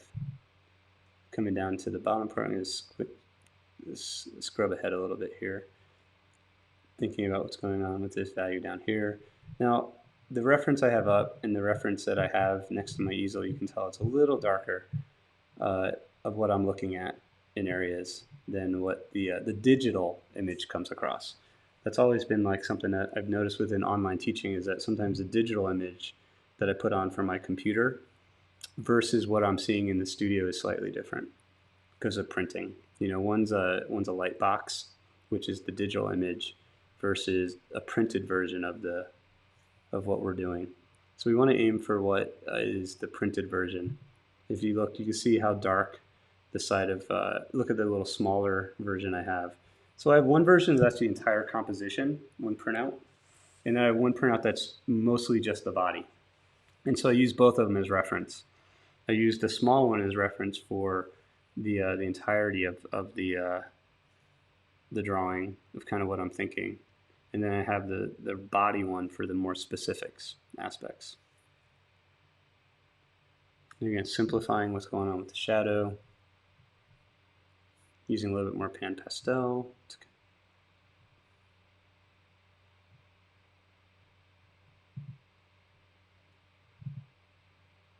Going to come into the other side, pulling the value over there, and again knocking in the background.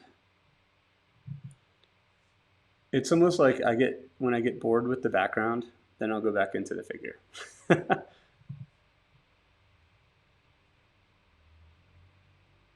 Again, I'm not afraid to go over top of the hands with the background, like we were talking about before, drawing through the body right now, because I have enough line quality there that I can see through whatever I put on for the background, I like to sneak up on the background and just kind of get it in starting lightly because there's so much subtlety in the background that I'm almost kind of drawing in the background. Now, when I do my painting backgrounds for my works, I love doing more invented backgrounds for the stuff that I do. This one's a little bit more of the environment that she's in for this workshop. But I always think of a background as I still want the background to have just as much interest as the figure. And so, as if imagine that if the figure were to get up and walk out of the painting, that the background would still be interesting, right? So we'd still have some texture on the wall or some within the. I use a lot of abstract kind of elements within my backgrounds, or used to, in texture and stuff like that when I paint. That I always kind of think about that. I still want the background to be really interesting, and so the backgrounds like just take a while. I want to simplify what's going on with this edge a little bit better.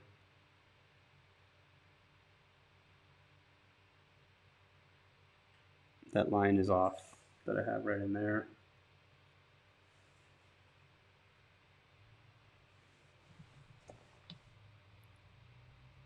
And so I'll put the background over and then I'll come and readdress what that edge is doing.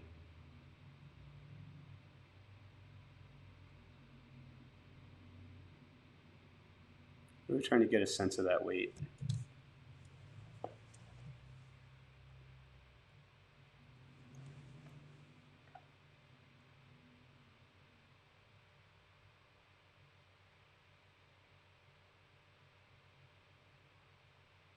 I love seeing how like one shape flows into another shape. It's kind of cool.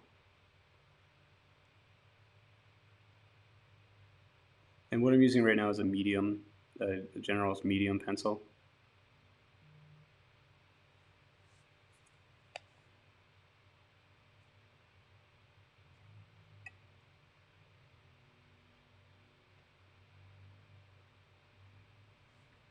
And again, using the paper towel to come in and simplify and soften that area.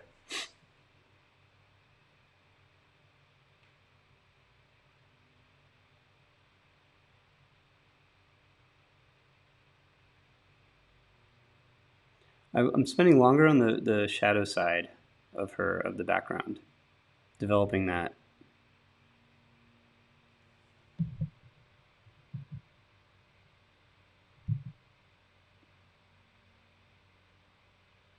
And that's mostly because I'm right-handed, and I've noticed just psychologically, I always tend to work on the left side of a drawing more so than the right side. And that's mostly because I'm used to putting I don't want to ever smudge what it is I'm working on, and so I'm right-handed, and so I always start on the left so that I don't have anything on the right to smudge my hand into. So again, working on the background.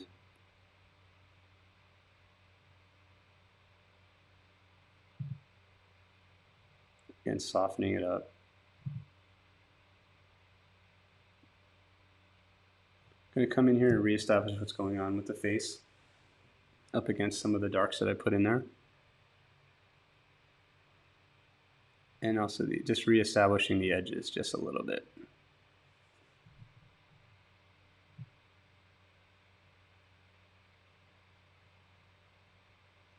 Lots of judgments here, back and forth.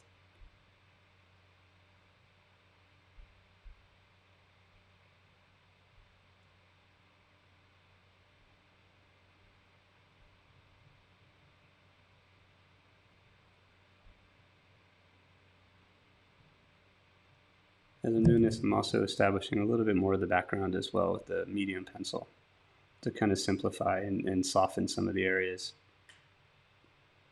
Now this is the blending stump, kind of pushing that dark into the paper a little bit more so.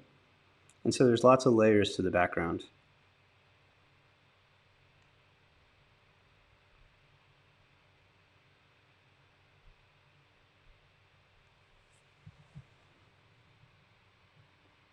So I'm going to scrub through here just a little bit faster here.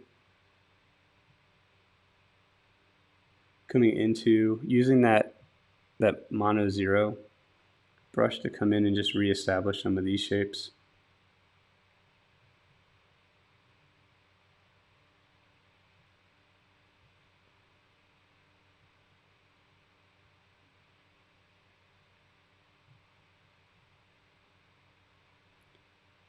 and then softening it out again with the paper towel. And when I'm with the paper towel, I'm putting a little bit of strength into it just to really push that charcoal into the paper.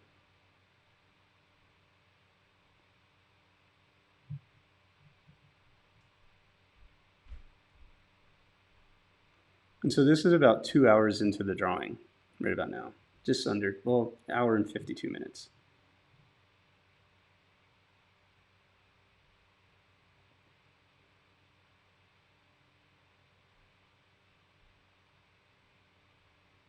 Like what I'm really interested in, even kind of thinking about, even at this stage, is what color is the background or the value of the background, and how does that meet with the back side of where it's meeting her contours, right? So in a lot of cases, I'm losing that edge because the values are very similar if you squint, especially where that shadow meets.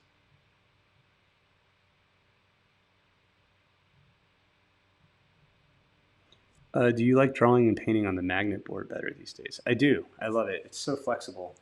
Like even I can take the reference and put it on the drawing pretty easily without scarring the paper because you just use the magnets. I do that a little later on in the drawing. And it's just really, we've been painting with a magnet board. I think in our studio that we're remodeling, we're going to actually have a magnetic wall or a few walls where we can keep references just on the wall. So it's easy to grab, and we can actually put paintings. All my paintings have magnets on the back of them now, pretty much. My smaller stuff, and I just it's just easy to rotate and on the easel, and then it's easy just to put it on the wall so it's not on the floor. It's pretty awesome. I'm like a big fan of magnets lately. The oh, it was Rudy that asked that. So yeah, Rudy, get more magnet boards. We've got to find a local magnet. There's got to be someone local here that we can buy those sheets or whatever pretty affordably. Like but I got them from I think Texas is where Shana bought these boards. So Ray asks, when does shadow design trump what you are really seeing? Do you try to eliminate the discrepancy when you take the photo or make the pose in the first place? Um, yeah, so this was a little bit of a special case. I always like to have a good sense of chiaroscuro in what I'm drawing, good light and dark patterns that really can, especially for teaching, that can elucidate the form. So it's easier for students to see a focused light of light and dark versus something that's completely either all in light or all in shadow. We want a kind of a good mix. And so I think the shadow design really, when you say shadow design, do you mean the simplification of the form? How big is the board? So this board I think is 24 by 24 by maybe 30, 35. This is from Diamond Life Gear. They just had the metal that I attached to a Dibond panel. It's pretty heavy. You want it to be sturdy. I want to make one that's like lighter but sturdier. So I'm still kind of experimenting with that, or have it again. Maybe I'm going to talk to. We have a general contractor that I work with that knows the ins and outs of Albuquerque and manufacturing and stuff, and so he's going to research on where we can buy magnet boards for more affordably. Okay, so yeah, so the magnet board is basically what I'm working on. You can see all those little wooden um, pieces that are kind of that's holding the paper onto a magnet board. So those are magnets that are attached so that I don't have to tape the drawings down. So right here, you can see on the reference I have in the corners, those are little magnets. And those are actually sticky magnets that I used to put on the back of my paintings that once they fall off the back of a painting or I take them off the back of a painting, it's funny, I just shipped 8 paintings to Ireland for a show there, and the magnets that I had on those I did 14 by 11 Holocaust survivor paintings that were smaller studies, and so I have all the magnets in the studio, and I just put one magnet on top of another magnet, and now they work for reference. so you can repurpose them. So here I'm coming in with a soft pencil right now uh, to kind of get this a little bit darker, a little bit faster in areas in the background, and it moves around a little bit more. Again, thinking about how the edge, I hope I answered Ray's question. Wait, I guess I mean pushing the lights lighter because it works better visually. Yeah, no, I think I save a lot of that stuff for the end of the drawing process. When I look at the drawing, the last maybe 25% of a sketch um, and painting, actually, I tend to throw away the reference completely. Uh, I'm never copying a reference verbatim. You'll see like copying a photograph verbatim. I kind of want you guys to copy the Notan because this is a class close to verbatim. I want you guys to get those angles as close as you can, but you don't have to get the values as close as you can. I think that, and when we talk about when we bring in the photo reference, there's things that photography does that the human eye doesn't really see.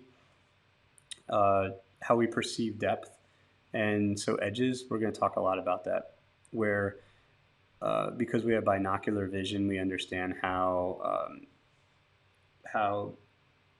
a mass within space turns based on us understanding that there's more to it than just a depth of field, a simple mono lens way of capturing form and distance and atmosphere. So we talk a lot about that. I hope that answers your question. You're talking about pushing lights lighter and darker. I'm thinking of more of how do we get the mass to fit into the space, the two-dimensional. How do we make a two-dimensional space have atmosphere? If that's maybe we're talking about the same thing. I don't really. I think pushing the lights. I tend to, and when I do teach, I tend to want you guys to kind of capture a lot more of what you see. And how does this pertain to what we work with when we paint from life? I want to talk a lot about that as well. Yeah, I do that for my paintings and my drawings. And, you know, I sit a lot. That's really, I see, it's so funny. I don't think of my work as being photographic, really. I guess because you see, I have a lot of texture in my paintings. Well, better. That's awesome. I mean, I'm not a photorealist at all. I tend to, I take the photos that I even work with um, to be how I want them to be seen and how I see versus like the reference that I take of models is very different than a photograph, you know, and I alter. Oh, this is the end of the first video. I'm going to switch up to the next one. It's very good that we'll talk about this stuff really quick. Let me get to the next file here. Um, I tend to think of things as photorealists tend to kind of paint the photo tends to control what it is that they're doing. So they don't even necessarily think about having the photograph that they're working from look like life in a way. So in my photos I take, I want to be able to see what's going on in the shadows. I want to see what's going on in the lights versus having a photo that has bad lights and bad darks where everything is kind of smushed together where you don't get a sense of form or atmosphere around it. And so even when I take the photos, I want them to be better photos for reference than they are for photography. And so I think that's important. But then also, I want to make sure that everything within the photograph is understood. Where I know people that have copied photos or done portrait commissions, and that they say that the painting's done from life, and you can tell that it's not done from life because part of a finger is being blocked by a knee or something that doesn't make sense visually. That if someone was sitting there in the studio with you, you could just say, hey, could you move your hand over so that I could see your fingers, you know, rather than having a knee just randomly block fingers, you know. So there's things that I want to have a full understanding of what it is that is in the painting, and that I do a lot of almost Photoshop manipulation sometimes to photographs so that I can see things better or understand them better. Um, for instance, this pose actually has never existed. Parts of this pose have existed, but I received photos from Tiffany that she took in London and sent them to me, and I looked at a couple of different poses and put poses together to kind of make this pose, actually. Dun dun dun. But and poor Tiffany, and she's the model, but she was also taking my direction for how I should take the photo, and I was like, use a strobe light, like this color, and this will freeze the action, and use a full sensor camera, So there's a lot of stipulations that I gave her, unfortunately, to get really good reference for what I was thinking about doing for a painting. But also, yeah. So also, the when you see a photo or you see one of my paintings, unfortunately, I don't know if you've seen them in real life, but they have texture and you see the line quality, and I don't I don't want to overblend my lights. I still want to have my hand in there and my handwriting of how my line quality turns the form versus it being completely blended out. So I would think of someone like Anthony Wachulis as being more of a photorealist painter versus me. I'm nowhere near being a photorealist. Like he even puts in the motion blur that he gets from the camera, or not from camera, from using continuous light and from the lens, the bokeh that you get from photography versus how we see. Bokeh is the blurring of the background, and a camera, a lot of lenses, it's about the angle of how you capture the photo, as well as the distance from the lens, is how we know if something's blurry and versus sharp edges.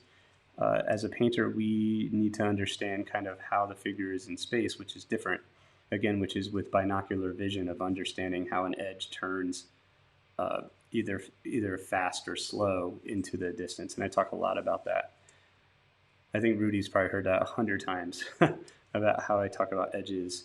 But that's something that we're going to talk about probably in the next day, because at this stage I still am thinking about capturing those two-dimensional shapes and how they fit together,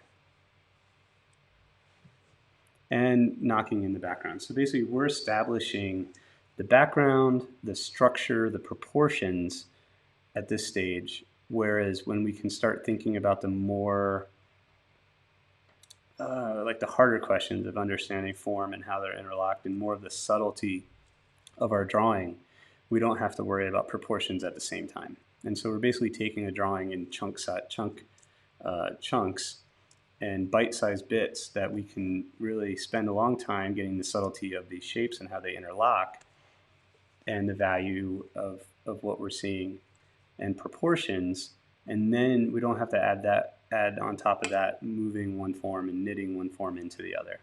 And so it's all bite-sized pieces of fundamentals that we're putting together into making something that's going to be the accumulation of everything that looks way more complicated than how we made it.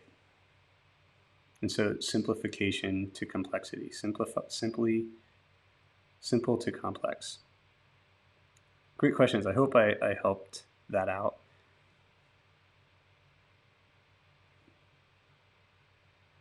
Getting into this dark in here, I'm going to kind of scrub through here just a little bit more.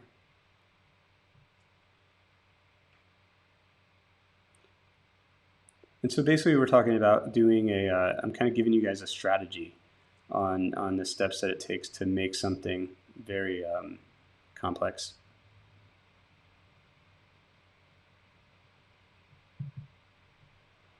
Again, thinking about that edge. Now I'm starting to get a little bit more of the nuance of the background. And again, this is a medium pencil that I'm using right here with a pencil extender, so that I get some of that distance around, and coming in and then softening it out with a soft brush, which is that squirrel hair brush.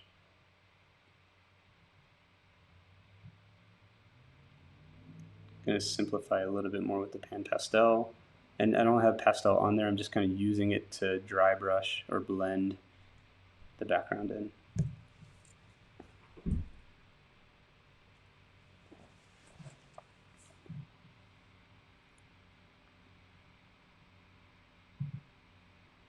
Again, using paper towel, any way, shape, or form to kind of simplify the background and give it a little bit more, again, having that value flow behind the figure. And so again, I'm not afraid to, because I know I can erase away if any of the background overlaps, any of the actual mass of the figure.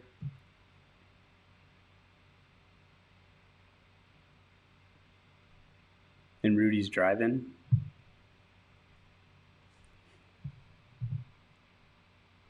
Again, thinking of this large area in here. It is kind of streaky, but we're going to get rid of some of the streaks as we go. Again, I think the hardest part about this is actually getting that background in to be a uniform flow behind her.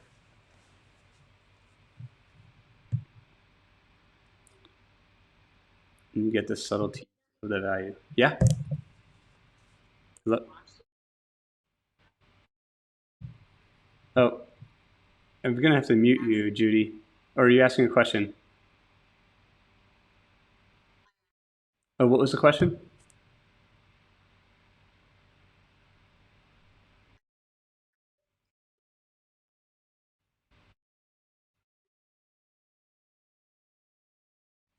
No, I have it. I have myself pinned.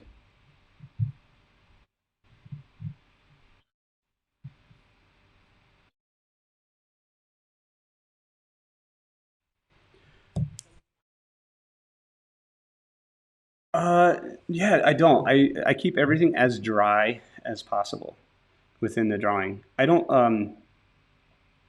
Yeah, I used to use coffee to kind of build up some value in toning a paper, just toning it. But then I would create all the value with the charcoal. Yeah, I know some people like drip acetone on their drawings to create like little weird like fireworky effects and stuff. That's to me that yeah, it's just weird. I don't know. I don't actually that aesthetic for me is something I don't really like. Um, just me. It's like vignetted and it's kind of it doesn't.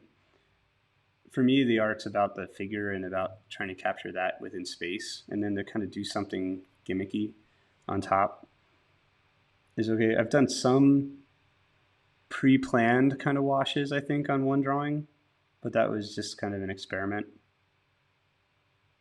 And I actually think I spilled my coffee on it first and just had to work that into the sketch.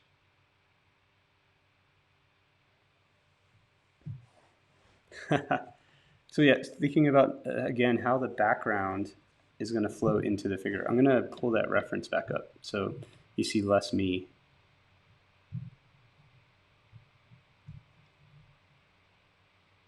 Oh, where was that reference? Here we go. Is that it?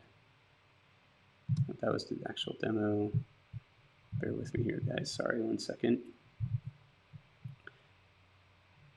I'm afraid to show you guys my desktop because it is insanely sloppy right now. I have a zillion files open.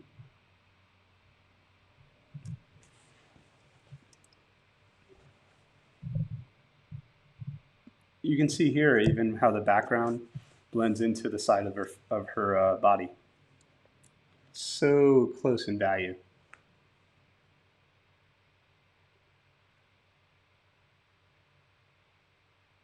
So again, simplifying, getting up against that edge a little bit. The background's becoming more nuanced and more uniform.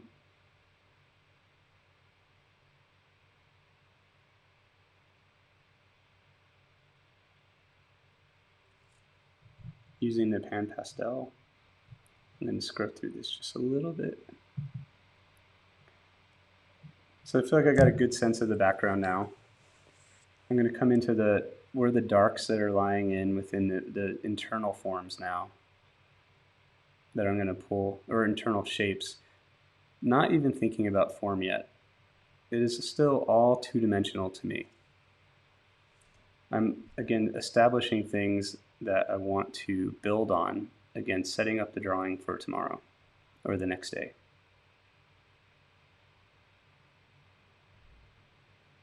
and thinking about the lines. I'm coming in, I've made a lot of notes for myself as I go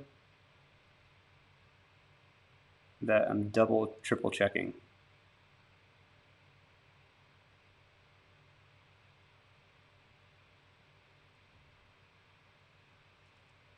And again, using that pan pastel, the side of the pan pastel.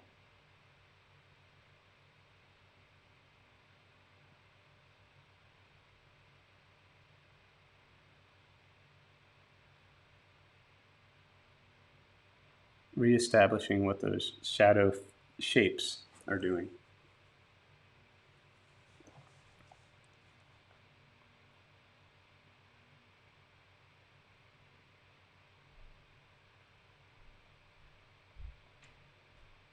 If I see like, it's almost like also I'm taking hikes along edges of these shapes and seeing how they interlock with one another.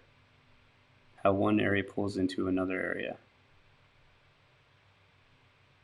And I'm pushing my darks a little bit here because again, if you look at the reference that I have, that I'm looking at versus the reference that's on the screen versus the digital reference. Maybe I'll put the digital reference here so that you guys can see that what I'm seeing is a little bit darker from the printout than the digital.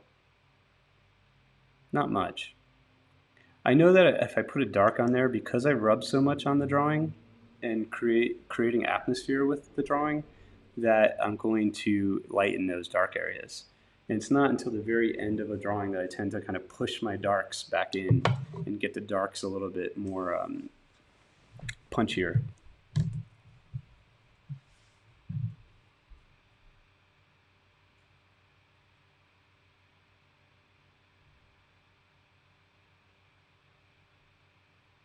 And so it's 11 o'clock right now.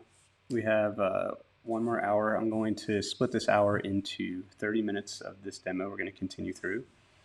And then I'm going to go through kind of my thoughts on the Notan for you guys. Using the iPad just to kind of draw. Actually, I'm going to get my Apple Pencil set up here.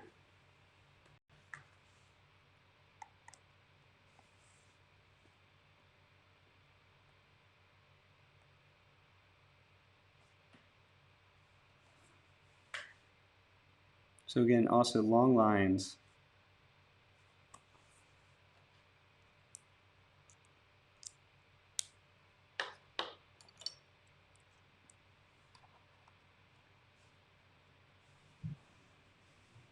Coming in now with, this is a medium pencil again. I like the mediums, probably my go-to for most things. It's a 2B, I believe.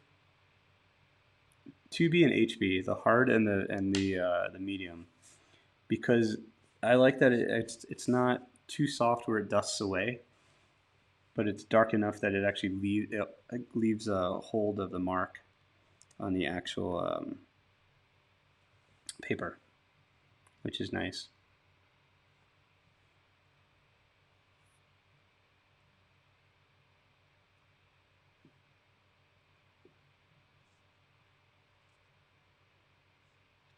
So I have my screen up here. I'll show you guys this really quick. If you look at my little postage stamp, what we're going to talk about with the Notan, you see I gave Tiffany a tattoo.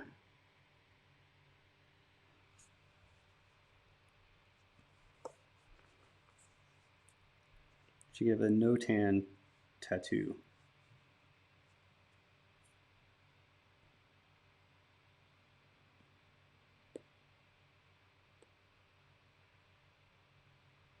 I might be bugging Rudy for some advice on Procreate. I've just really started using it in the last couple months.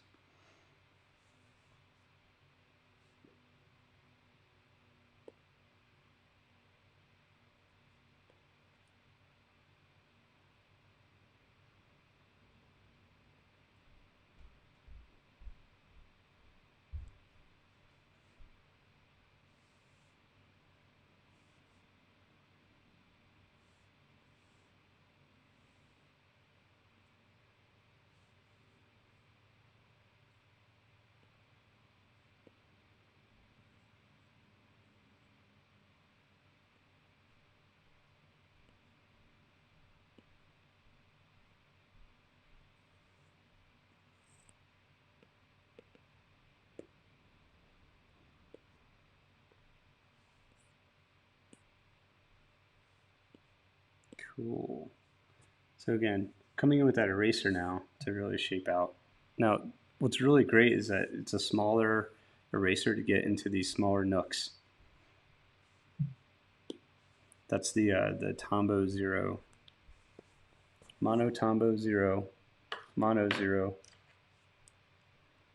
And they come in different sizes. It's by Tombow is the company. And it's almost like a pencil point. It's like pretty similar. Oops. It's funny, I keep holding it up to my camera, my webcam on my computer, not my external camera. Oh, Marianne sent an email. Cool.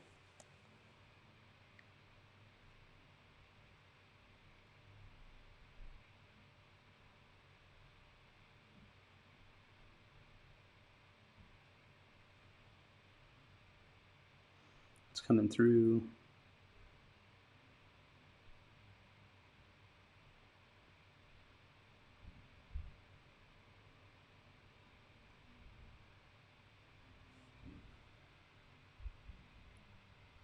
So as you guys can see, I'm pretty patient. So this so far is about an hour and a half into the sketch. No, sorry, 2.5 hours into the drawing. Establishing that background, establishing some of the weight in the drawing, and kind of building up those interlocking shapes. I'm not worried about the hands or feet, but really trying to find the internal aspects of her body and how they branch out. Marianne, that's looking great. I think maybe get the background a little darker and more uniform behind her. And I know that's a hard part. That takes a while. We have a. Also, I don't want you to rush. We have a full couple days in between the two workshops. Also, it's for you to can work on the drawing, and you can rewatch this whole thing, right? Which we don't have usually. This is great that we. That's my wife's idea, was to have days in between for people to work on. But I like that you've established the horizon line, and you're starting to get. I like how you have the neck. Yeah, start really thinking about those shapes with inside the forms. Maybe cut right into the middle of where her spine is, and figuring out what's going on with those shapes and how they branch off into the arms and into the underplane of the neck, and how they flow into the bottom of her body. I think that'll be nice. Think of the largest areas of value as being the shapes that you want to go for first. Does that make sense? So kind of block out like an envelope for where the light is on her body.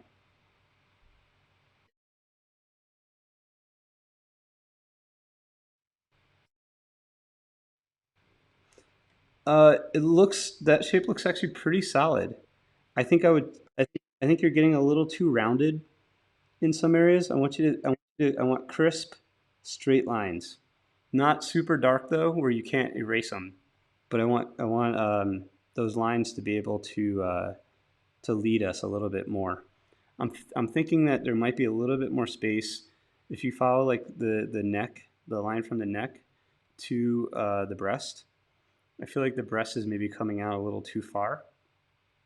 If you squint at the reference and squint there, which I would pull that in a little bit, which means that I think that again finding that center point would also act as a plumb line for us. So maybe do a plumb line from the back of her head down her body, like a straight line that's vertical, and a plumb line from where like just with your pencil, from the center point of her neck, and then judge what is on that side on the reference, and then what's on the right hand side of that plumb line from the middle or the part of her neck that's the farthest to the right. Do you see that? Like where her chin is? Draw a plumb line there. Don't draw it, but like look with your pencil and squint and see how much of the body is above that, is past that line. And then double check that with your drawing. And I think that'll help you to kind of segment things and see them a little bit better.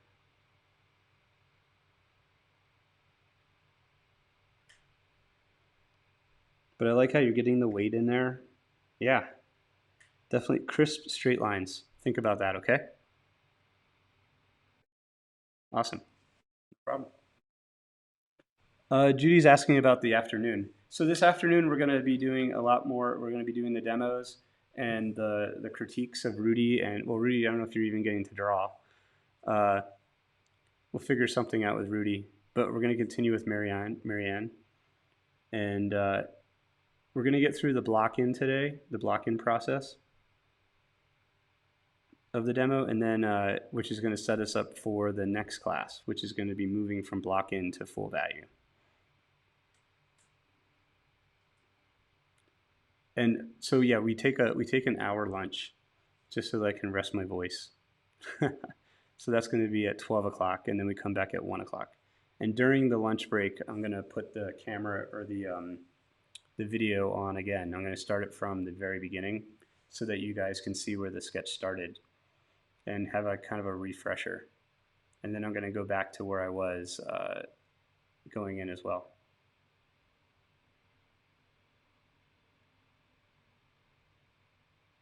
The video is available for 30 days after. 30 days ish, because I think I still haven't taken down the videos from my very first workshop, so those are actually still up. I'm kind of laissez-faire about that. It'll be up for at least 30 days, but I'm actually I'm gonna be planning on doing a like download or something like that, streaming kind of content thing soon, where it's just going to be the demos versus the classes. And so I'm gonna do like a new go through the demo in maybe take the 12-hour demo and knock it down to maybe 8 hours with voiceover without necessarily questions, and do it all completely super high res from what I've already been filming, and do a few different aspects because I've been doing workshops. I've been trying to be a little strategic with the workshops, where I did an eye workshop on the eyes. I did a workshop on the female portrait, which was Shana. I did a workshop on the hands. And so I want to make all these kind of, I guess, eventually like downloadable media that you guys can download if you want to watch it again or watch something that you missed from my workshop. And I was thinking female form, next will be male form. I have a model that can do that Proudhon pose, I think, who's based in California, who I met when I was teaching at Laguna College of Art and Design. And I think he'd be amazing for that. So that might be the next workshop or video. I'm not sure. I think because hopefully the pandemic's coming to an end, and I think we're going to be teaching more in person again. So I'm not sure if I'll be teaching as much online. When's your next portrait? One more year? No. I mean, the vaccine is coming. I think I'm hoping I'm hoping April, May we'll be kind of through this. And once we get, I think the new administration hopefully will get some rapid testing, and we'll be able to open up more because we'll be able to rapid test and then get that vaccine going.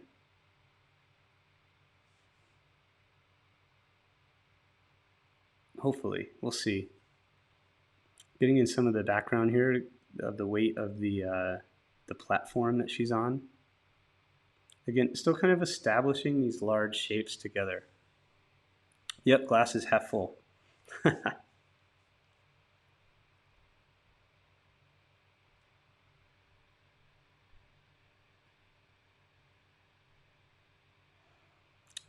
Yeah, so I don't want you guys to download these. I think that because I think eventually having them view streaming, I think, is good for the month.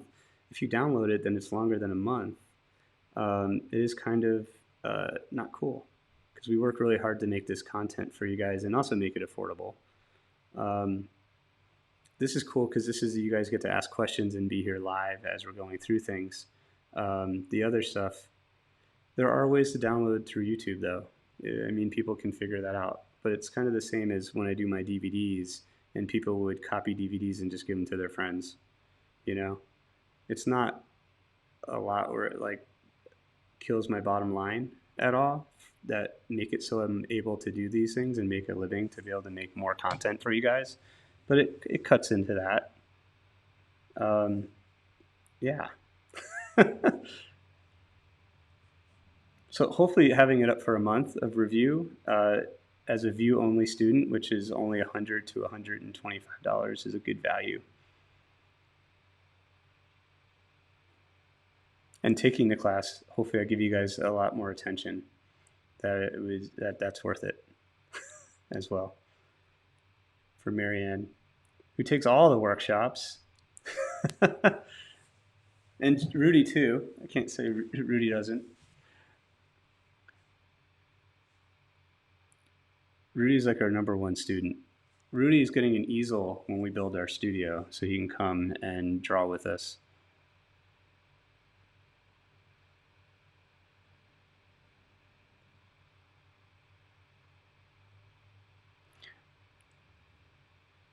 Coming in here and kind of thinking about the shaping of a little bit of the shape of the forehead now and her profile. For me, it's so hard for me not to want to paint her face. I love painting faces so much. And so I'm like, this is dessert. Same with hands. I love painting hands. And for me, the body's interesting and how it moves and the shaping and everything. But still, it's like I love hands and faces. And I do like painting feet. They're so much fun to paint. So they're kind of holding off on all that stuff to the end because again, we want to think about that structural block that we're pulling everything in.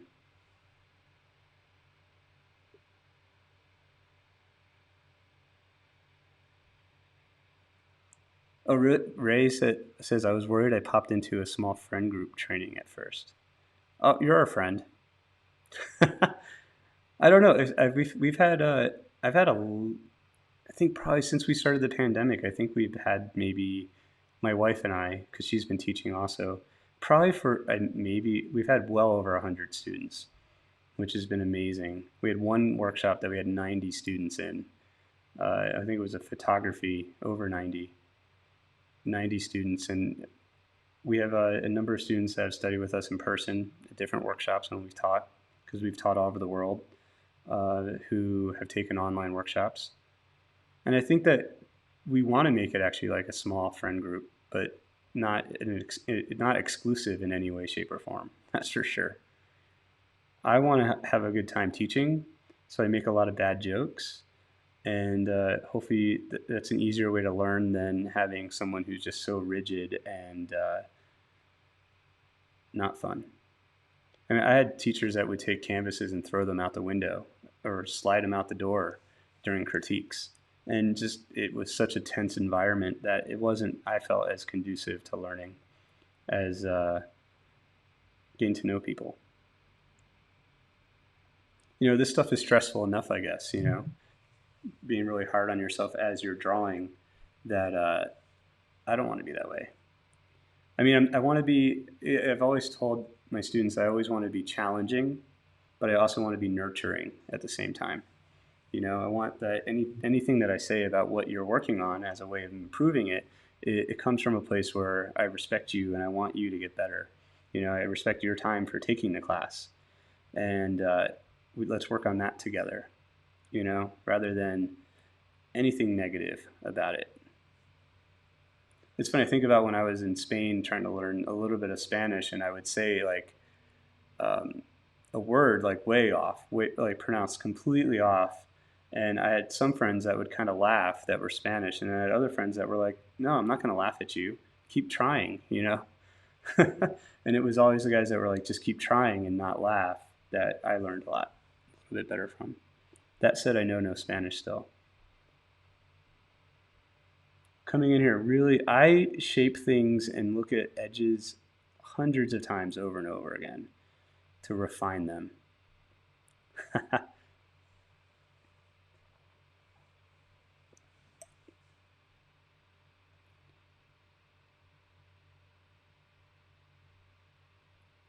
Really just cleaning up the areas as well. If I see an area that is a very bright area, the value is going to come up really high.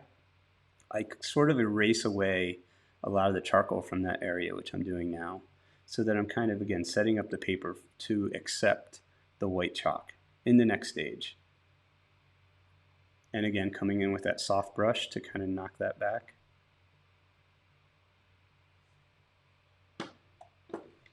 So we're going to leave the demo close to, we have 6 minutes, and then I want to kind of go through some of the Notan thoughts with the iPad. Just kind of go over what it is I'm thinking about when I create the Notan for you guys. There's a lot of different ways to do a Notan. I know that there's an app for your phone that it's called I think it's called Notanizer, and it simplifies, it's pretty nice. It's okay. For me, it doesn't give me, well, I'll talk about this in 6 minutes. Again, coming in, I'm again pushing in the charcoal into the paper again with these blended stumps, which is kind of not over scarring the paper. I want to keep the fiber of the paper in a clean, pristine kind of way so that it accepts the charcoal better. Well, I see Rudy's at the shop now.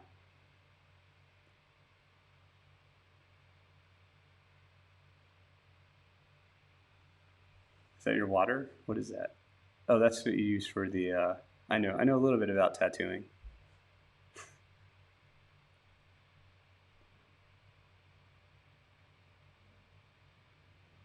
So, like I was saying, Rudy's actually going to be having an easel in our studio as our apprentice someday when we get the studio built, because he lives here in Albuquerque.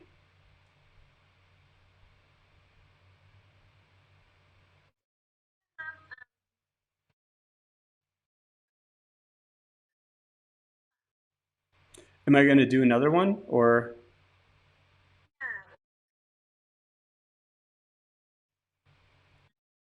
well, I taught the female portrait kind of in profile of Shana. I'm going to go through all those videos. I have the classes all recorded, but I thought it'd be kind of fun to do them, just like take the demo out and just do it as a demo, as like a demo video kind of thing. The I was thinking about doing the male portrait, like a bearded old guy, which would just be so much fun.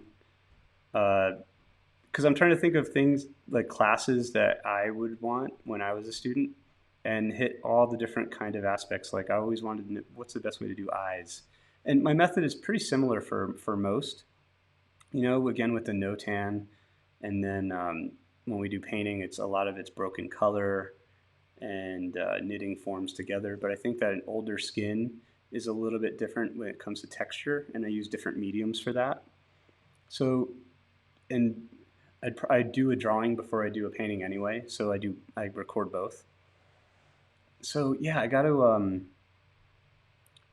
maybe if this hopefully the pandemic's over and we won't be teaching online as much, but I think I could probably set that up as a workshop. I only do one workshop every month and a half, 2 months, because I don't want to lose the interest of any students at all. I feel like if I taught too much, then people wouldn't sign up as much, which we're actually starting to see because of the holidays. I think we don't have as many students because of the holiday. People are spending their money that they have left over, like that actually they have, because the pandemic's been crazy financially for people. But for the holidays, we've kind of noticed. So I might just I'm going to keep you guys on a mailing list if that's okay. The I took off that one student who gave me her comments that she didn't like that I taught, but that's only because she wanted off the mailing list. It's fine.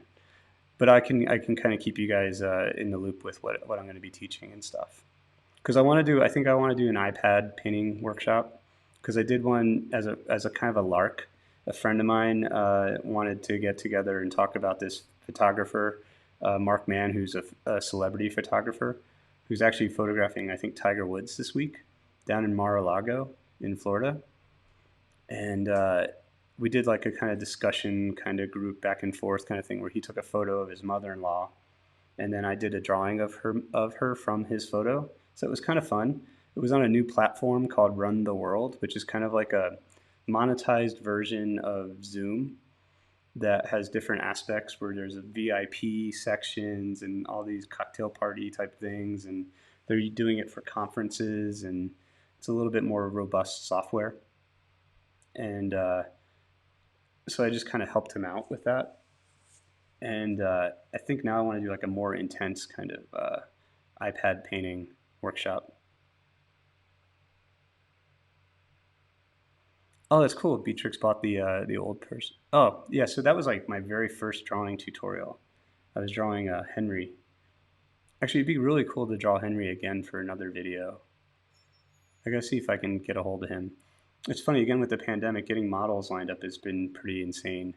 I have a painting that I'm doing for Liberation 75, which is of a liberator and a Holocaust inmate, like survivor, being that it's a World War II painting, and I'm having costumes made, or I'm having the actual concentration camp uniforms made, as well as I bought an entire World War II airborne uniform and everything, which is kind of fun. And I can't get models to pose though right now because in Albuquerque we're on lockdown, and so they want sketches for that by the by January, and I can't get anyone to to pose.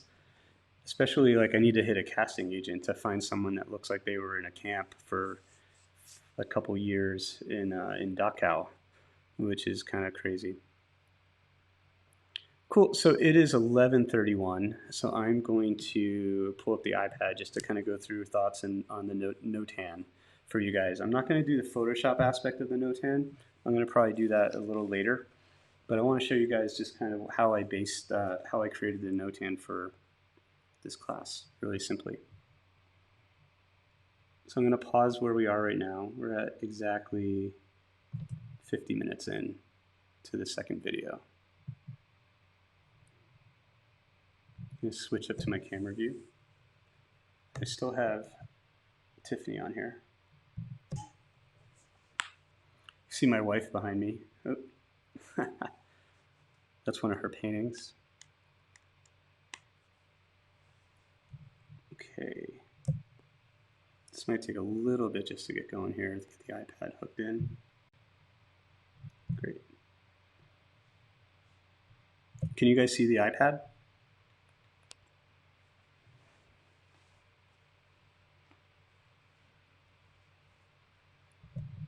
Okay, so Tiffany sent me these amazing photos. She sent me like, I don't know, there were like 3 folders, probably like a terabyte worth of images and everything. So I kind of messed around with it a little bit, and I didn't like how her arm was in this one pose, and so I kind of changed her arm a little bit so that I could see the hands a little bit better.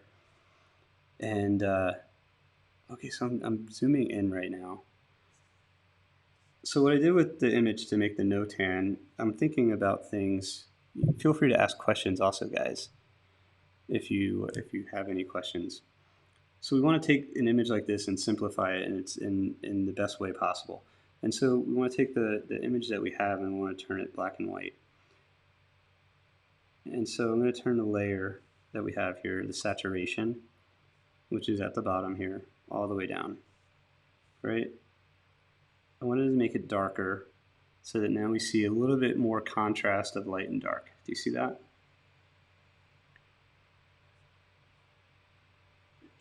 Which I'm sure that since you guys have already been watching me do this Notan, you can already see how it's already shaping up to be very similar. Right, so then we can preview. So this is what it was, right? So this is where we're going with the gray. Now, I would want to adjust the contrast as well, and I would do that probably in Photoshop. So I start with Procreate to kind of get a basis of what I want, and then I move it into Photoshop to really do a more finished kind of Notan. Now for here, I would take, I go to the, basically just a pencil, Now I have my layers already on here that I've already done to kind of show you guys where I am thinking about blocking out those shadow shapes. Do you see where, if you look at your Notan that you have, you can see how similar they already are? I hope you guys are, if I have the chat on here, you guys can see all this? Okay. Rudy, give me a thumbs up. Okay, cool. So basically I'm squinting at the image that I have on the iPad, and I go to a new layer. I'll turn off this and just kind of show you guys. And I go to the pencil, and I'm using a medium hard brush or a hard brush, and just go to like a kind of a smaller, and we can do it in different, I'm going to make it so you guys can really see it, so we'll do it in red. Oops, I always do the hidden layer thing. I apologize. It has become a thing. And you guys, when you guys are taking the workshop, I know with the hands workshop and with when I talk about my palette, I use the iPad as well. You guys have seen those in the gallery stuff. I don't know if you can see on the gallery where it's funny for clients. I've actually mocked up drawings for them. You can see like here's my palette that we talked about within the painting class. Again, using red. And I have drawings in here I've done for my son, which is kind of fun. Those are the most fun. So yeah, so back to the Notan. And so I will take an area and just segment it with straight lines.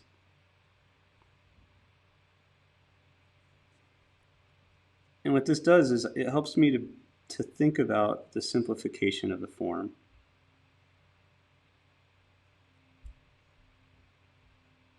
But then also, because I'm drawing on top of the reference, it's helping me even to kind of think about what is going on three-dimensionally, right? So I'm tracing it to simplify. And I'm going to use these lines. I'm trying to do straight lines, as straight as I can kind of get them. And I'll move this into Photoshop, and it'll give me a good idea of how there's a polygonal tool within Photoshop that keeps straight lines that you can make just shapes out of. And I'll go over top of the tracing that I have with the polygonal tool to make my lines even straighter within Photoshop. That I can also kind of screen share that with you guys, kind of what those tools are within Photoshop. But this is you can even do this just completely on Procreate if you want, and it'll be a lot cheaper of a program to be able to get than, I believe, Photoshop. Because although I use Photoshop like crazy for almost everything, for marketing materials, for my quote-unquote my art business, just as an artist, just being able to have Photoshop on hand has just been incredible. And in design and Premiere. It's funny today, to be an artist, I think it's just awesome to have the entire creative suite and be able to understand how to use Photoshop and all these things so that everything's more useful to you as an artist.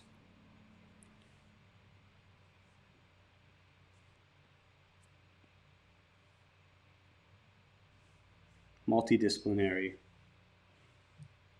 So if you guys can see, I'm kind of outlining, I'm squinting. I don't know if I don't have my little face on here anymore, sorry.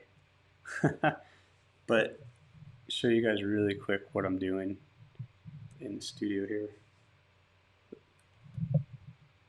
Let me go to my little camera. Oh, let me do a little in picture here. Oh, let me do the opposite, my bad. Cool. Sorry, I use a software called Ecamm, which is pretty awesome because I can kind of go back and forth between things. So basically, I'm just tracing over with the Apple Pencil, and you'll see that there's not a lot of lag time between how I put a mark down and what you see. which is kind of cool. But we'll get rid of that. Yeah, so then I'm going over things just again, squinting at what the basic shape is. Is there any questions at all for you guys?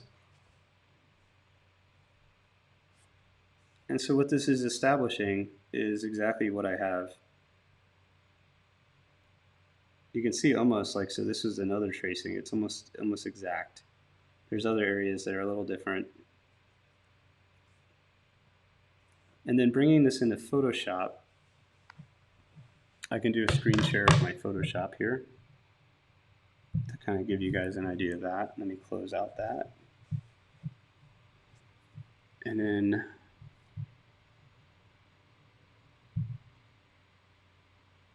do you guys see my screen share? I think my audio changes when I switch on and off. So I can zoom in. It's funny, painting on Photoshop within here, there's a little bit more of a lag time, so I don't necessarily love it as much as I love the Procreate. Okay, so in here, there's a polygonal tool that's right here that gives me, basically you click here, you can do, it gives you straight lines where it selects different aspects. Right, and so that's what I wanted, that's what I use once I bring in that other file. I don't have the original that I brought in on my, it's a very layered file here. Oops, you guys can see. I have this chat window in the way. Let me make that smaller. Oop. That's the opposite. Okay, so down here I have my layers, right? And so we have one layer that has the background on here. One layer is just a darker version of what's going on. One layer is,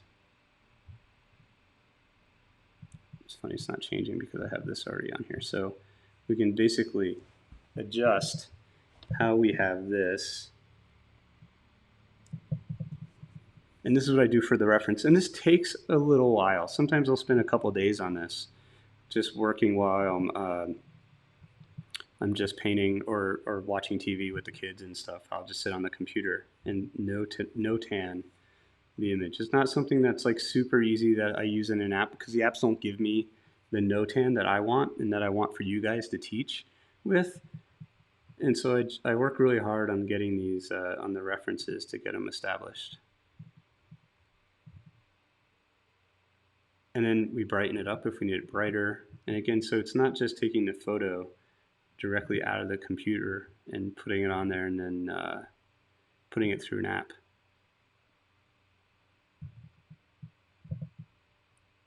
And then here is the original, the color reference that we'll be using for the painting part with different opacity here. It's the full opacity. And so what I'll do, this will be really kind of cool to kind of give you guys another view within Photoshop of what I do. So we'll have just the Notan, which I segmented from the background, right? Kind of neat. And I just create those again by those that polygon tool over top of certain forms. And what it does is it makes it so there are no curved lines in what I'm doing. Everything is a straight line into a straight line. Right, and so then that shape. I won't do it. My watch just went. Siri thought I was talking to her. So then I have this kind of movement right in here, and then I can just add that as its own shape. I can fill that in with black if I want. Oops, I'm on a different layer. The lay is. If I'm on this layer, I can do a new layer, and then I can fill it in with a dark. And so then I keep pulling and just keep going around and getting those shapes together. That's not the correct shape. And I can do a triangle here just to kind of emphasize what it is. And I keep everything within black and white because it's going to be a charcoal drawing. I get rid of that layer. And then I can, what's kind of neat also is this idea. Yeah, so Ray asked, I do this for teaching. I don't do this on my regular work. what's really cool is now we can take our Notan and put it over top of the color reference, right? And you can see how the form's created. Pretty freaking cool. This is me teaching my students how to simplify, teaching you guys how to simplify, how to see shape in this simplistic form. And again, seeing shape before you see form. It's really important. It's definitely strictly a teaching tool. This is kind of how I learned when I was in school, was this idea of simplifying first and then moving forward and rendering something. This is like the biggest advantage, I believe, of working from online teaching, is to be able to kind of, unfortunately, force you guys to think about this, but really illustrate it really, really well. And so that's how we create the Notan study. Any questions at all? You can see how the hands are simplified. You can see this is almost like what Sargent would probably think about for a painting before, because he never really necessarily rounded anything. It was all these simple strokes of his brush that he would make. And you can see in the different layers of how the body's going to turn towards the shadow. The full value and the Notan on top of the full value.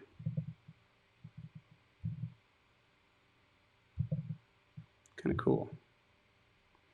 This would be fun to paint. Also, I could just make a career of just painting Notans. That'd be kind of neat. Semi-real, more realistic Notan studies with some drips and stuff. Who knows? A buddy of mine just sent me a card that said that it was really funny. It was just an artistic license. Awesome. Do you guys have any questions about the Notan and how I create them and my thoughts about them? I don't. It's great to see. Oh, cool. But not on Photoshop or anything yet. So, but I yeah, it's still. play around with Procreate if you have an iPad or something. I know all these tools are, it does get expensive being an artist, unfortunately. The infrastructure of having a computer, you know what I mean, with Photoshop and all that stuff. It's worth it though, you know, and I think you can just add that into the price of your paintings. I think my wife. Do you think though, like I'm thinking even for me as a beginner, it's good to have it just if I took a photo and I'm drawing on it or Yeah, yeah, looking at it to see the shapes better, right? yeah, Even for that, it's great. yeah. Just do a printout. Just do a printout and a pencil or a Sharpie.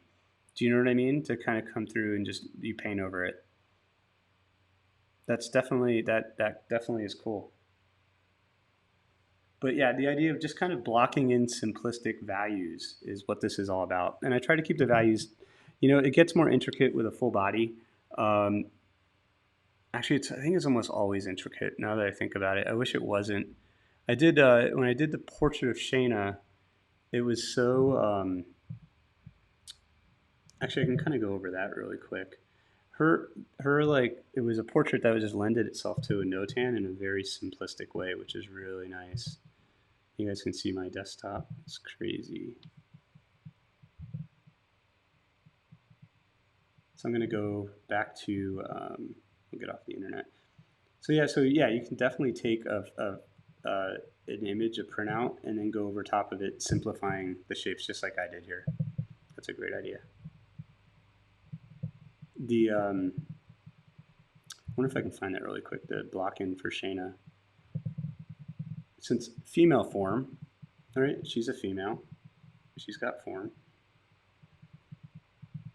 I know Rudy probably just laughed at that. Maybe not. Female the eye. I have all these set up here. Hank, Shana, and profile. Drawing demo. Let's do this. Let's see if this pops up.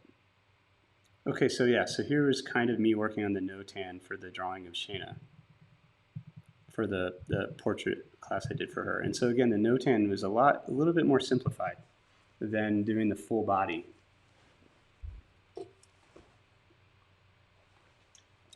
And so again, getting those values established And since we have 10 more minutes before lunch, we'll talk a little bit about this because it's the same kind of method here in a way. So again, trying to get those simplified shapes to be as accurate as possible. And again, not going into the brightest bright that we have on her Notan is it's super bright, and that would probably be again our 10 value.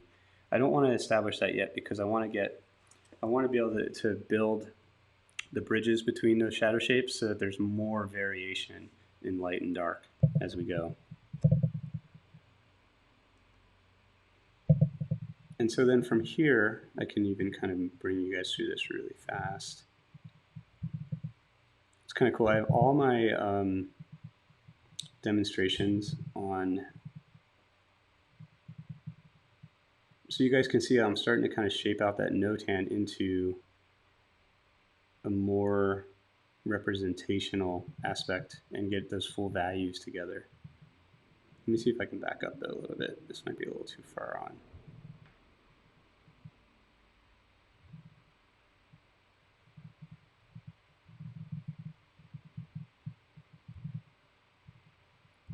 Yeah, so then bring in the Notan with the white chalk a little bit, just to give you guys a preview of what I'm going to be doing with the figure. And coming in and erasing into some of the shadow shapes now to kind of develop the subtleties of full value.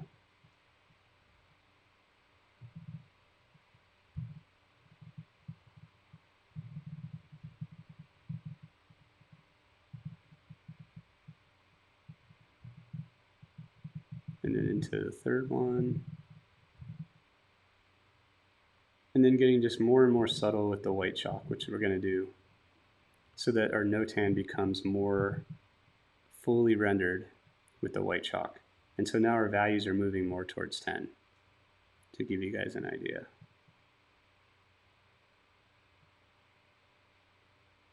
Thinking about the topography of the face eventually. But I can only do this because the paper is not scarred from the Notan, right? Everything is just slowly developed.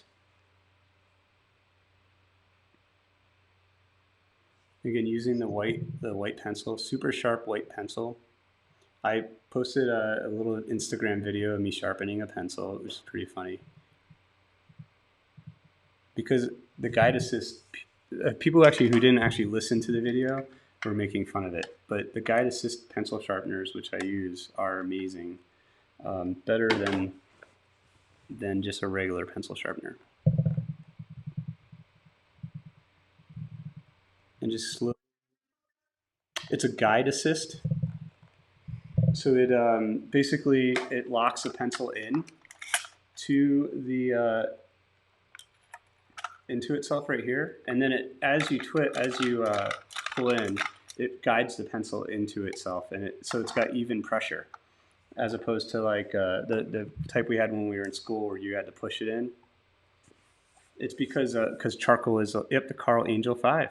That's the type of pencil sharpener. That, and I also use this other one that's from Mitsubishi. That's like a Japanese brand that is also really nice. It's plastic though. The metal ones last a little bit longer. And you can get these on Amazon. I have a link on my website to, also I think on the materials list that I sent you guys, I think it's an interactive PDF, which will take you to where you can purchase them on Amazon.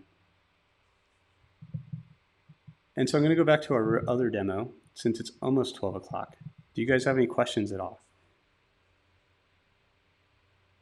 Yeah, that's a great question, Ray. So I do not like pastel pencils because just there's something about the mix of the leads.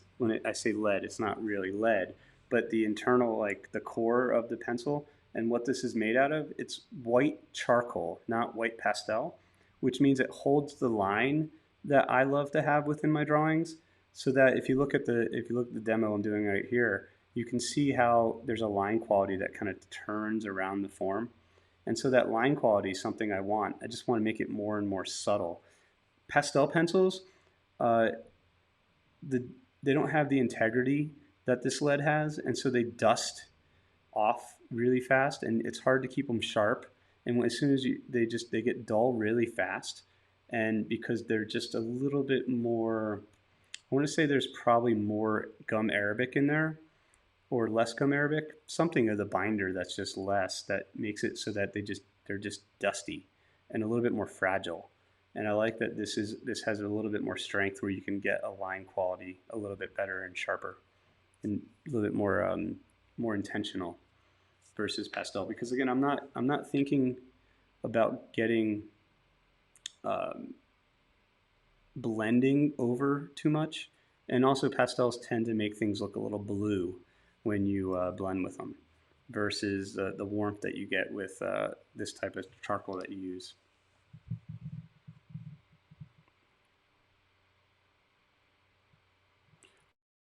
Someone asked about the pigment. Okay, so the pigment made of the same thing. I'm not sure how Generals makes their charcoal. I'm not sure what white charcoal is, to be honest with you. If I don't think it's the same, I'm not sure if it's the same pigments as pastels. I should ask them that. I have a phone call with them in like a week or so about some stuff. And I'm gonna ask them. I've seen them make it. I've been to the factory. Actually, I did a drawing of the guy that makes the charcoal pencils, which is kind of cool. His name's Albert. If you go on my Instagram, he's like this really cool looking black guy who had a name tag that said, it's funny, his name tag said Keith, but his name is Albert, and so I changed the name tag in the drawing and painting when I did it. It was kind of fun. Anyway, so guys, so I'm going to go back to our demo. Instead of this drawing of this beautiful, beautiful profile of this beautiful woman here. And we'll go to another beautiful, we'll go back to where I was at with Tiffany here. So again, coming in with these long lines. The demo here again is about 3 hours in now into this point. Again, really shaping out that Notan. Again, once we get that Notan established, it's much easier to come in with full value over top of it. Do you guys have any questions at all? We have 4 more minutes until lunch. I'm on day 130 of a peanut butter and jelly sandwich for lunch every single day.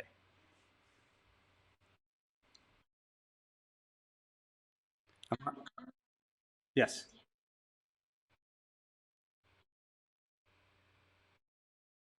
I can't hear you. I'm sorry. I can barely hear you. Would you tape something? I think that's better. What would you ask?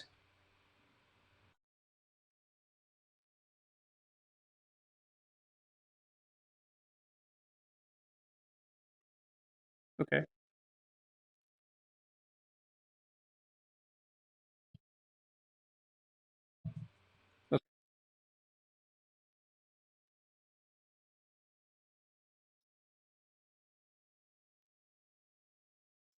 Okay. I would go with the metons. Meton, yeah, the backside of it. That if it has, it's the site that has the sticker is the site I usually use.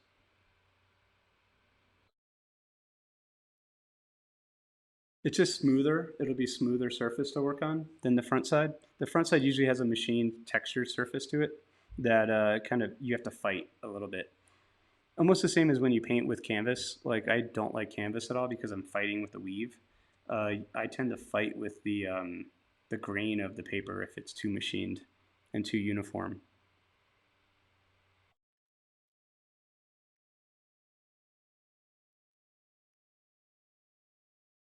Oh, okay. Yeah, no, the I just like the Canson better.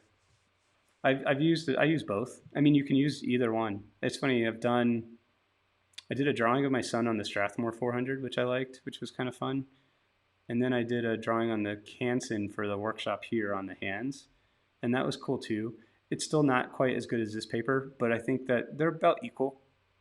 But I think I like the Canson better. Yep, no problem. So I'm also here, I'm using a mall stick if you guys look. So that metal stick I'm using is a collapsible tent pole, replaceable tent pole that I put a hook on the end. So it actually folds up. And I can go over that.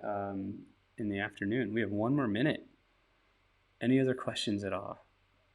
Now I'm gonna set this up. I'm gonna rewind this video to play over again, uh, without without my lovely commentary though. I'm gonna be quiet and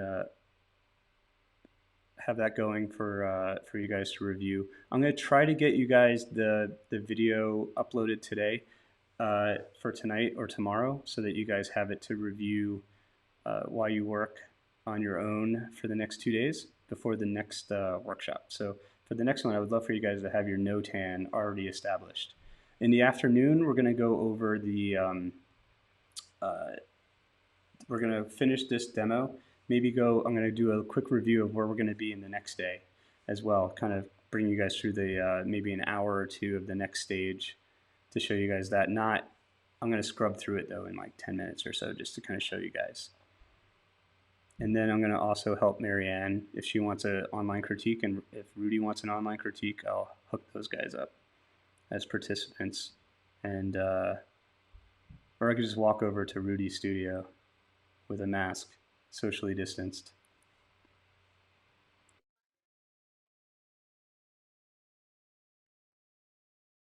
Yeah, yeah, no, definitely. Yeah, because I bring their work into the iPad, and I talk about things with the. I think it's super valuable to see the critiques.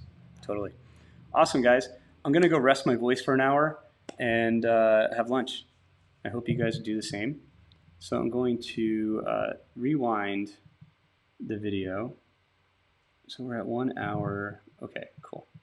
We're going to go, so this will be an hour of the very beginning of what it is that we were working on from the very beginning. If you guys can see that. And feel free to ask questions. If you have any questions, put them in the chat window and I can get to them when we start up the session in the afternoon. I'm going to turn my little postage stamp off in the corner.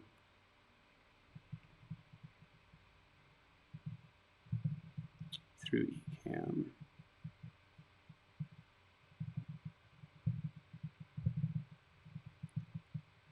Awesome, guys.